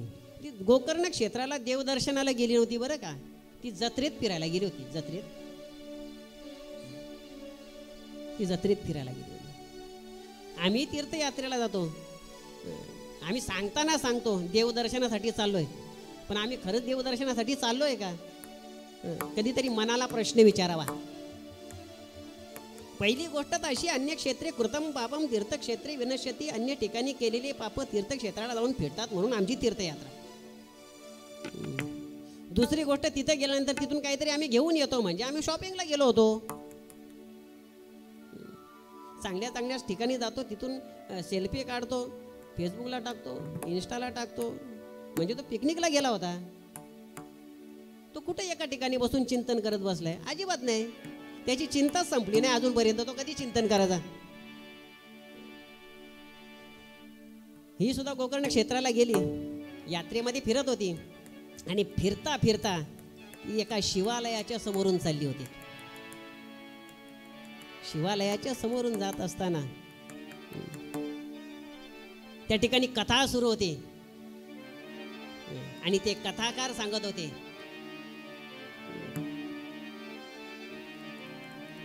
नवे नवे तिने समोर यावं आणि कथाकाराने एखाद्या व्यभिचारी असणाऱ्या अशा स्त्रीचा विषय घ्यावा. हे तिचं पूर्वजन्माचं सुकृत. ते कथाकार सांगत होते, ज्या स्त्रीच्या हातून व्यभिचार घडला, जी स्त्री आपल्या पतीचा द्वेष करत असेल, जी स्त्री आपल्या पतीचा तिरस्कार करत असेल, नवे नवे ज्या स्त्रीला आपला नवरा जिवंतपणे मरावा असं वाटत असेल, ती स्त्री मृत्यूपरांत तिला यमयातना भोगावे लागतील. आणि मग कशा प्रकारे यातना भोगायला लागतील याचं समूळ विवेचन ते कथा प्रवक्ते करत होते. हे सगळं ती ऐकत होती. कानावर पडलं तिच्या अनायासे आणि ती विचार करू लागली, जे जे कर्म आता या महात्म्याने सांगितले त्याच्यापैकी मला नाही असं वाटत एखादा आपल्या हातून चुकला असं म्हणून. सगळे प्रोग्राम आपल्याकडनं झालेलेच आहेत. याचा अर्थ एकच आहे, आपण मूर्ती म्हणतो दोषाचा पुतळा आहोत. आणि याचाच अर्थ आपल्याला इथून पुढं मृत्यूनंतर आपल्या वाट्याला नरक यातना आहेत, आपल्या वाट्याला दुःख आहे. जागची उभी राहिली, हालता येईना, स्तब्ध झाली. अरे रे, आयुष्य फुकट घालवलं मी. नरदेह दुर्लभ जाना, नरदेह दुर्लभ जाना, शतवर्षाची गणना, शतवर्षाची गणना, त्यामध्ये दुःख यातना, त्यामध्ये दुःख यातना. तुम्ही आठवा मधुसूदना, नरदेह दुर्लभ जाना. गा तुम्ही वासुदेव वासुदेव म्हणा, वासुदेव वासुदेव म्हणा, तुम्ही वासुदेव वासुदेव म्हणा.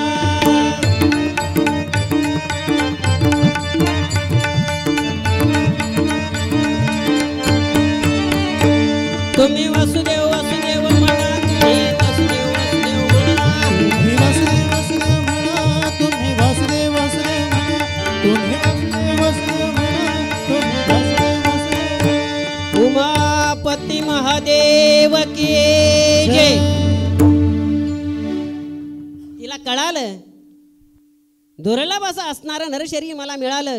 दुर्लभम मानुष्य देहे देही नाम क्षणभंगुरा क्षणभंगूर असा असणारा नरदेह मला प्राप्त झाला. परंतु हा नरदेह मला जरी प्राप्त झालेला असला तरी सुद्धा नरदेह निधान लादले हाती. उत्तम सार उत्तम गती, देवची होईन म्हणती ते होती तरी का चित्ती न धरावा.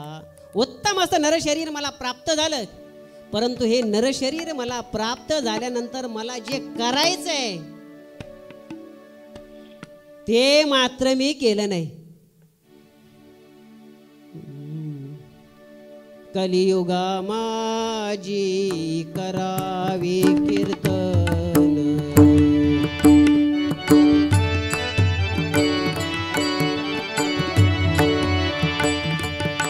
कलियुगा माझी करावे कीर्तन,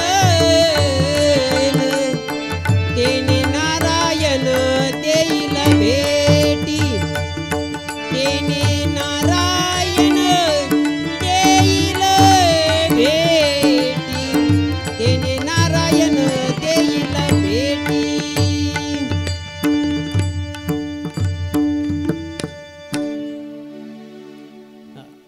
आम्हाला उत्तम असं नरशरीर प्राप्त झालेलं आहे, परंतु ते उत्तम असणारं नरशरीर आम्हाला प्राप्त झाल्यानंतर आम्ही काय करावं याचा आम्हाला विसर पडलेला आहे. आणि म्हणूनच आमच्या जीवनामध्ये आमच्या वाट्याला आलेलं हे दुःख आहे. विसरले तया थोर झाली आहे, म्हणून आम्हाला नवस करावा लागतो. नवस का करतो आम्ही? आमची इच्छा पूर्ण होत नाही म्हणून आम्ही नवस करतो ना. मग ती इच्छा पूर्ण होण्यासाठी आम्ही कुठे गेलं पाहिजे हे आम्हाला कळणं गरजेचं आहे. आणि ती इच्छा पूर्ण का होत नाही याचं सिंहावलोकन करणं गरजेचं आहे. आता ही चंचुला विचार करू लागली, दुर्लभ असं असणारं नरशरीर मला मिळालेलं आहे, परंतु या दुर्लभ अशा नरशरीराचं मी मातेरं केलं. जे करायचं होतं ते केलं नाही आणि नको ते करून बसले.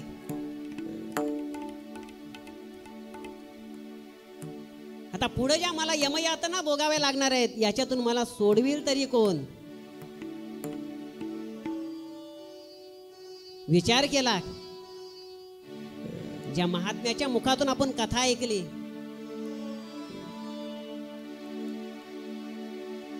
त्यांना शरण जावं, संतांना शरण जावं, ते मार्गदर्शन करतील. विश्वासाने गेली. श्री संतांची या माथा चरणावरी साष्टांग हे करी दंडवत वंदन केलं. चेहरा केविलवाना झाला होता, डोळ्यातून अश्रुधारा वाहत होत्या. त्या कथाकाराने प्रश्न विचारला, माते का रडतेस? तिने सांगावं, मला माता म्हणावं इतकी पवित्र मी नाही, मला कोणीतरी माऊली म्हणावं असं वर्तन आयुष्यामध्ये माझ्या हातून घडलं नाही. आता तुम्ही जे जे कर्म सांगितले त्यापैकी मला असं वाटत नाही एखादं कर्म माझ्या हातून चुकलं असेल, त्याच्यापेक्षा एखादा जास्तच घडला असेल. आयुष्यभर पापच केलेलं आहे मी आणि मला असं वाटतं आता त्या यमयातना मला भोगाव्या लागतील. परंतु तुम्ही त्याचं जे वर्णन केलेलं आहे ते वर्णन ऐकून मला आता भीती वाटू लागलेली आहे. आम्ही जे मनाला वाटेल तसं वाटतो ना, याचं कारण काय? आम्हाला भीतीच नाही. आम्हाला वाटतं यावं जीवा सुखम जीवे तृणम कृत्वा घृतम पिबे. मेल्यानंतर कोणाला माहिती आम्ही स्वर्गात जातो का नरकात जातो? जिवंत आहे तोपर्यंत खा प्या मजा करा. मजा करण्यासाठी पैसे कमी पडले तर कुठून तरी उसने आणा, त्याचे ध्यान तर नका देऊ, पण मजा करा. अशा पद्धतीने आमचं जीवन चाललंय. ती मात्र जागी झाली, तिला भीती वाटू लागली. ही भीती माझी नाहीशी झाली पाहिजे, यासाठी मी काय करावं? त्या महात्म्याने सांगितलं, तुला मार्ग एकच आहे. आता जी कथा ऐकली ना ती कथा तू श्रवण कर. आणि तू माझ्याजवळ आलेली आहेस ना, आता तुझी जबाबदारी माझी. लावून या हात कुरवाळीला माथा, सांगितली चिंता न करावी. तू आता चिंता करू नकोस, तुझी जबाबदारी मीच घेतलेली आहे. बस फक्त मी सांगेन ते केलं पाहिजे, बरं का? जसं राजा परीक्षितीला शुकाचार्याने सांगितलं, तुझी जबाबदारी मी घेतो पण मी सांगेन ते ऐकलं पाहिजे. आम्ही हो म्हणतो पण ऐकत नाही, म्हणून आमची अवस्था अशी आहे. म्हणून 4 दिवस बैठकीला गेल्यानंतर तो बोलतो तिथं काही बरोबर नाही वाटत, तो आता दुसरीकडे कुठेतरी जातो. मग तो कीर्तनाला जातो, तो बोलतो तो महाराज बरोबर नाही. मग आता तो अजून तिसरीकडे कुठेतरी जातो. अरे तूच बरोबर नाही, तुझं मन स्थिर नाही, तू चंचल आहेस. कुठंतरी थांब एका ठिकाणी, एकाच पक्षामध्ये थांब, म्हणजे तुला कॉर्पोरेशनचं तिकीट भेटेल ना. 1 वर्ष इथं 1 वर्ष तिथं, याच्या प्रचाराला जातो, त्याचा खजूर खातो, त्याचे पैसे घेतो. कोणाचा आहेस कोणालाच माहित नाही. निष्ठावंत हो ना.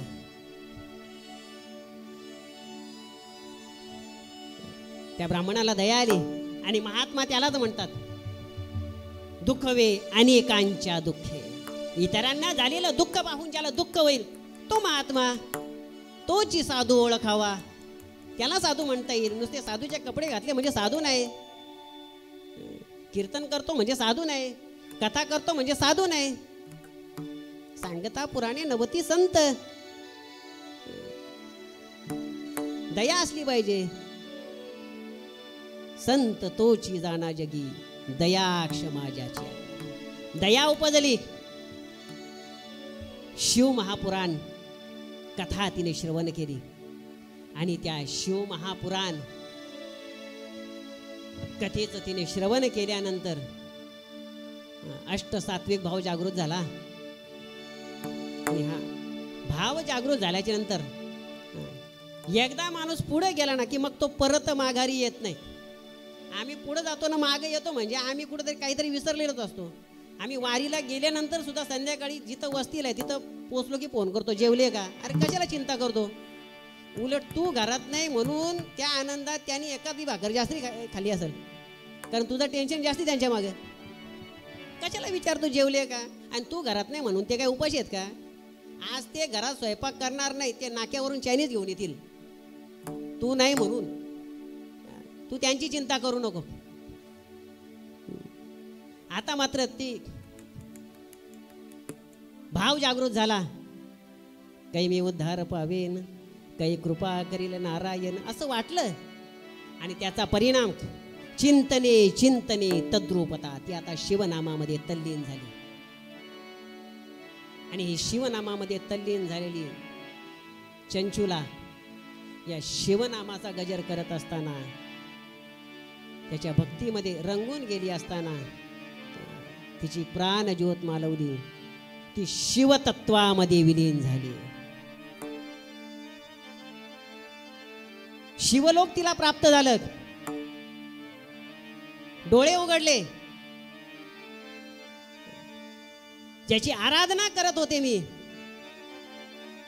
तो साक्षात भगवान भोलेनाथ माझ्या डोळ्यासमोर उभा आहे. शंभो कैलासीचा राजा त्यासी दंडवत दंडवत माझा, त्यासी दंडवत माझा.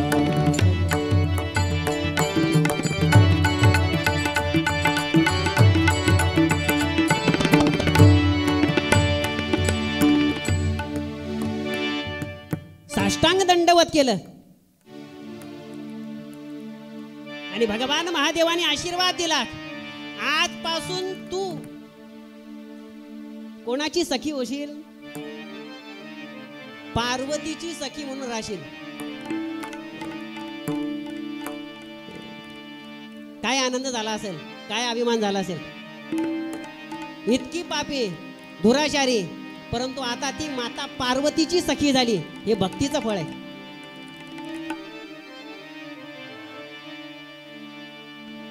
ही भक्ती तुमच्या आमच्या हातून घडावी. इथून पुढे आपण विद्येश्वर संहितेमध्ये प्रवेश करणार होतो, परंतु आज 9 वाजलेले आहेत. आणि आज जर तुम्हाला मी 9:30ला सोडलं ना, तर उद्या तुम्ही 8लाच याल. म्हणून तुम्हाला 9 वाजताच मी सोडणार आहे. चिंता करू नका. हे कथेचं फळ आहे की कथा आम्ही श्रवण केल्यानंतर आम्ही पवित्र होतो. फक्त ती कथा श्रवण करत असताना मी कथा श्रवण करतो याचं भान ठेवावं. आणि ही कथा श्रवण करत असताना ज्याची मी कथा श्रवण करतो ना, त्याच्याबद्दल मनामध्ये श्रद्धा असणं गरजेचं आहे. कारण ज्याच्या मनामध्ये श्रद्धाच नाही त्याला काहीच प्राप्त होत नाही. अश्रद्धा ना पुरुष धर्मस्य परंतप अप्राप्य माम निवर्तन्ते मृत्यू संसार वर्तन. त्याला माझी प्राप्ती होत नाही, त्याला सुख मिळत नाही. आणि आम्हाला सुख प्राप्त व्हावं यासाठी आम्ही आज या ठिकाणी शिव महापुराण कथेचं श्रवण करत आहोत. पुन्हा एकदा ही कथा ज्यांनी आयोजित केली त्या आयोजकांना मी मनपूर्वक धन्यवाद देतो. या कथेसाठी जे गायनाचार्य म्हणून आपल्याला लाभलेले आहेत ते महाराष्ट्रातील ख्यातनाम गायक, ज्यांच्या जोड सुपारीच्या कार्यक्रमाला माझी गाडी असायची, त्यांना नसेल आठवत, मला आठवत. तेव्हा त्यांची केस लांब होती, आता बारीक झाली. गुरुवारी राजनजी कालन मृदंगमणी श्री सुमित बुवा भोईर,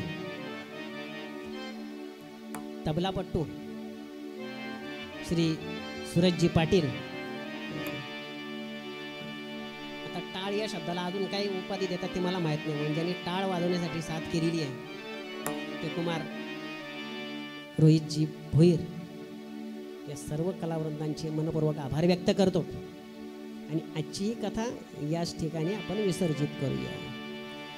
परमेश्वराय शशिशेखराय गंगाधराय नमो, गुणसंभवाय शिवतांडवा शिवशंकराय नमो. परमेश्वराय शशिशेखराय गंगाधराय नमो, गुणसंभवाय शिवतांडवा शिवशंकराय. कनकस्ववेश कैलासवास कालांतराय नमो, गौरी प्रियाय कालांतकाय ज्योतिर्मयाय नमो. भक्तप्रियाय नागप्रियाय रामप्रियाय नमो, चरणाम्बराय नेत्रत्रयाय गीतत्रयाय नमो. ओम नमः शिवाय, ओम नमः शिवाय, ओम नमः शिवाय नमो. ओम नमः शिवाय, ओम नमः शिवाय, ओम नमः शिवाय. सर्वांनी टाळी वाजवा, मुखाने शंभो शिव शंभो, शिव शंभो, शिव शंभो. ओ शिव शंभो, शिव शंभो, शिव शंभो. शंभो शिव शंभो, शिव शंभो, शिव शंभो. शंभो शिव शंभो, शिव शंभो, शिव शंभो.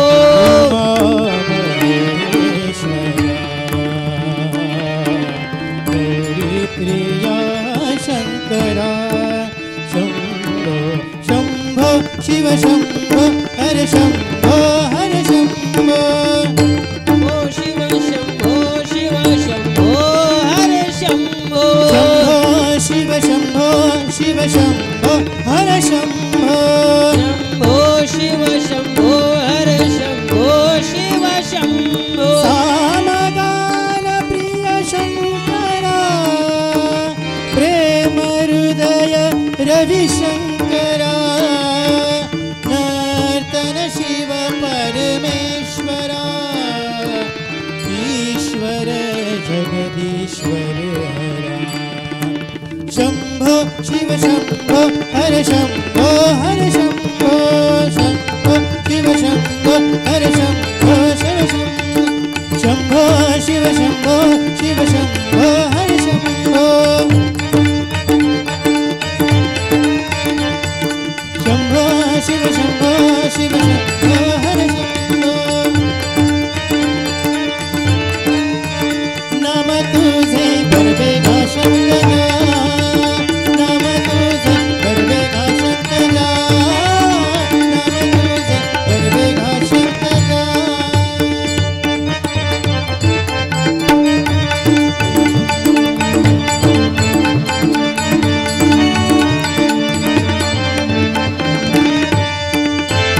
गाईलाय गिरा होय वैष्णवा प्रभू, गाईलाय गिरा, गाईलाय गिरा होय वैष्णवा प्रभू. राम नामे नामे, राम नामे नाम, राम नामे तरिले नेणो किती. राम नामे नामे, राम नामे नामे, राम नामे तरिले नेणो किती. हर हर भरवेगा देवा, हर हर भरवेगा देवा. शंकरा शंकरा शंकरा, नाम तुझे भरवेगा शंकरा, नाम तुझे भरवेगा शंकरा, नाम तुझे भरवेगा शंकरा, भरवेगा शंकरा, भरवेगा शंकरा. आता याच्यानंतर संयोजन समिती आभार व्यक्त करतील आणि आभार प्रदर्शन झाल्याच्या नंतर आरती होईल. आरतीनंतर फराळ होईल, कारण आज उपवास आहे म्हणून फराळ होईल आणि मग त्याच्यानंतर सगळ्यांनी निघायचं आहे. मी आजचा पहिला दिवस आहे, थोडासा उत्साह होता आणि उत्साह जरी असला तरी मला आठवण होती बरं का,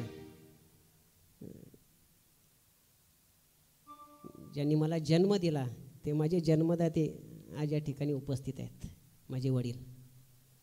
जे काही बोलू शकलो हा त्यांचा कृपा प्रसाद आहे. त्यांनी मला काय शिकवलं हे महत्त्वाचं नाही, ते शिकण्याच्या योग्यतेचं त्यांनी मला बनवलं हे फार महत्त्वाचं आहे. आणि म्हणून असे असणारे माझे वडील ते 92 वर्षाचे आहेत, त्यांना अजून चष्मा लागत नाही. मी चष्मा घालून तुमच्यासमोर बसलेला आहे. याच्यावरून त्यांच्यात आणि माझ्यात काय फरक आहे तुम्हाला सांगायची काही वेगळं गरज नाही. असो, आता याच्यानंतर आभार प्रदर्शन होईल आणि आभार प्रदर्शनानंतर आरती होईल. फक्त 3च आरत्या होतील. तुम्हाला 9:30 पर्यंत जमत? ठीक, या.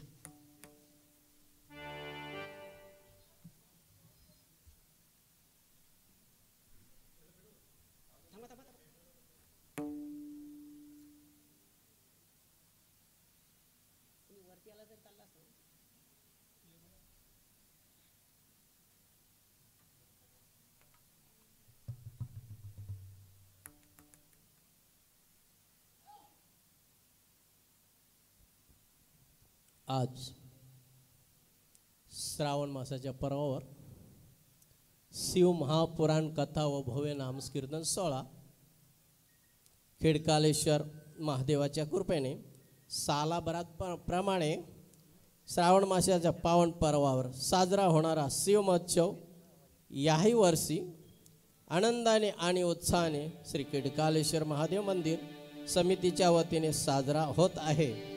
यावर्षी शिव महापुराण कथा आणि कीर्तन महोत्सव असा दुग्ध शर्करा योग जोडून आला आहे.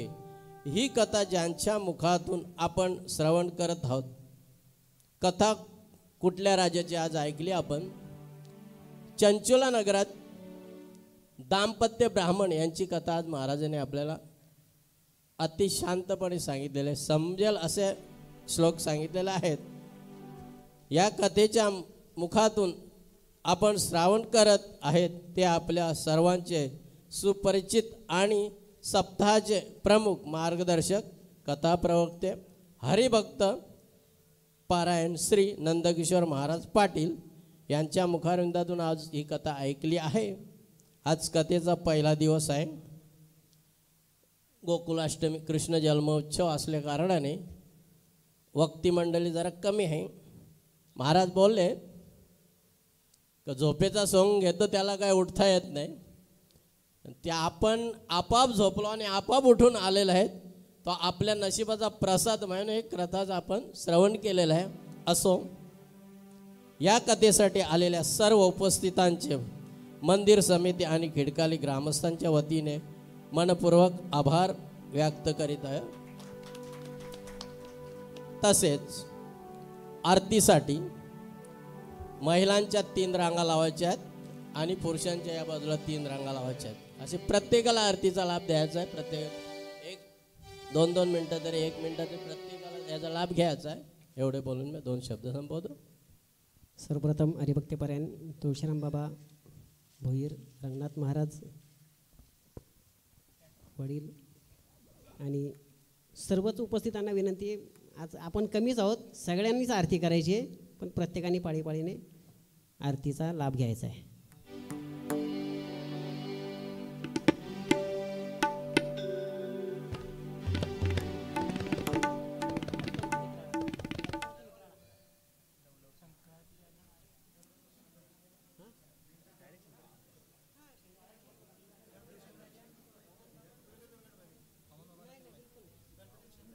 गणपती नाही,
लवथवती विक्राळा ब्रह्मांडी माळा विषयकंठी काळा त्रिनेत्री ज्वाळा लावण्य सुंदर मस्तकी बाळा येथून जळ निर्मळ वाहे जुळजुळा जय देव जय शिवशंकरा स्वामी शंकरा आरती ओ वाळू भावती ओ वाळ तुझगरपूर गौरा जय देव कर्पूर गौरा भोळा नेनी विशाळा अर्धांगी पार्वती सुमणाच्या माळा बुद्धीचे उदहन शीतकंठ निळा ऐसा शंकर शोभे उभा वदला जय देव जय शिवशंकरा ओ स्वामी शंकरा आरती ओ वाळू भावती ओ वाळ तुझगरपूर गौरा जय देवी देती सागर मंथन पै केले माझी अवचित सापडले शूरपणे प्राशन्न केले नीळकंठ नाम प्रसिद्ध झाले जय देव जय शिवशंकरा हो स्वामी शंकरा आरती ओ वाळू भावती ओ वाळ तुझगरपूर गौरा व्याघ्रांबर फणिवर्धन सुंदर मदनारी पंचानन मनमोहन मुनिजन सुखकारी शतकोटीचे बीज वाचे उच्चारी कोटिल्लक रामदास नंतरी जय देव जय शिवशंकरा हो स्वामी शंकरा आरती ओ वाळू भावती ओ वाळ तुझगरपूर गौरा जय देव आरती ज्ञान राजा महाकैवल्य तेजा सेविती साधू संग मनोवेदला माझा आरती ज्ञान राजा लोपले ज्ञान जगी कोणी अवतार पांडुरंग नाव ठेविले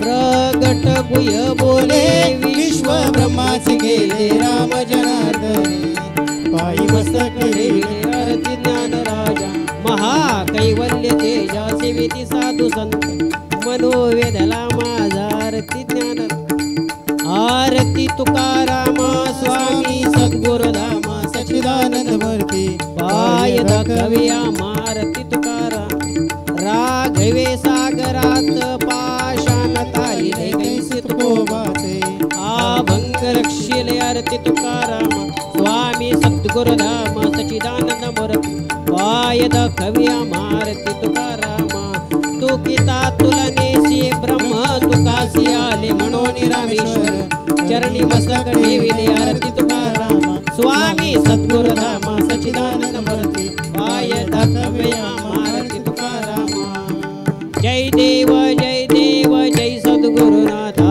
वामन बाबा चरणी ठेवी तो माता जय देव प्रपंची असता परमार्थ साधिले जळी कमळ तैसे अलिप्त राहिले भक्ती ज्ञान वैराग्य स्वया चरिले मोक्ष साधकासी प्रबोध केले जय देव जय सद्गुरुनाथा वामन बाबा चरणी ठेवी तो माता जय देव फाल्गुन शुद्ध षष्ठी निर्याण केले हरिपाठी समये ब्रह्मानंदी रंगाले सायुज्य मुक्ती पावनी कृतकृत्य झाले दैव योगे सावळे श्री गुरुचरण पावले जय सद्गुरुनाथा वामन बाबा चरणी ठेवी तो माता जय घालीन लोटांगण वंदीन चरण डोळ्यात पाहिन रूप तुझे देवी आलिंगन अनन्य पूजन भावे वाळीन मध्ये नमा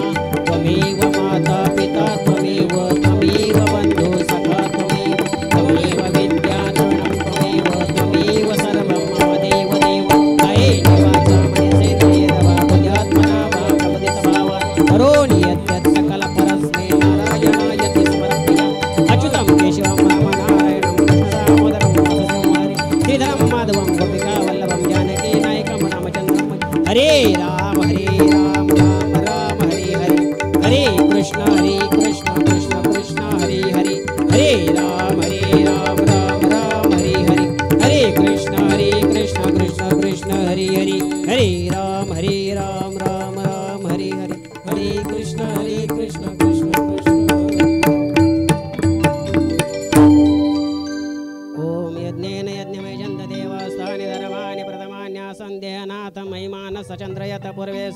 वसन्ति देवाः ॐ राजाधिराजाय प्रसय सैनेन वै श्रवणाय कुर्महे समेन कामान कामकामाय मह्यं कामेश्वरो वै श्रवणो ददातु कुबेराज वै श्रवणाय महाराजाय नमः ॐ स्वस्ति साम्राज्यं भोज्यं स्वराज्यं वैराज्यं पारमेष्टं राज्यं महाराजमाधिपत्यमयं समन्तपर्या ईस्यात् सार्वभौमस्सार् वायुशान्तादा परार्धात् पृथिवे समुद्रपर्यन्ताय एकरा इति तदशेष श्लोको विगितो मरुता परवेष्टो मरुतस्य वसन्गृहे आवीक्षितस्य कामप्रे विश्वदेवाः सभासदैति ॐ एकदन्ताय विद्महे वक्रतुण्डाय धीमहि तन्नो दन्ति प्रचोदयात् मन्त्रपुष्पाञ्जलिं समर्पयामि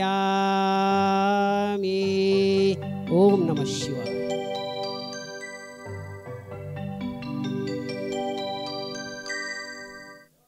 फराळ केल्याशिवाय कोणीही जाऊ नये उद्या ठरलेल्या वेळातच कथा सुरू होईल म्हणजे 7:30ला नाही 7ला सुरू होईल काहीतरी करू आपण नियोजन बघू आज जशी आलात त्या उपस्थितीमध्ये अजून भर पडावी अशी महादेवाच्या चरणी प्रार्थना धन्यवाद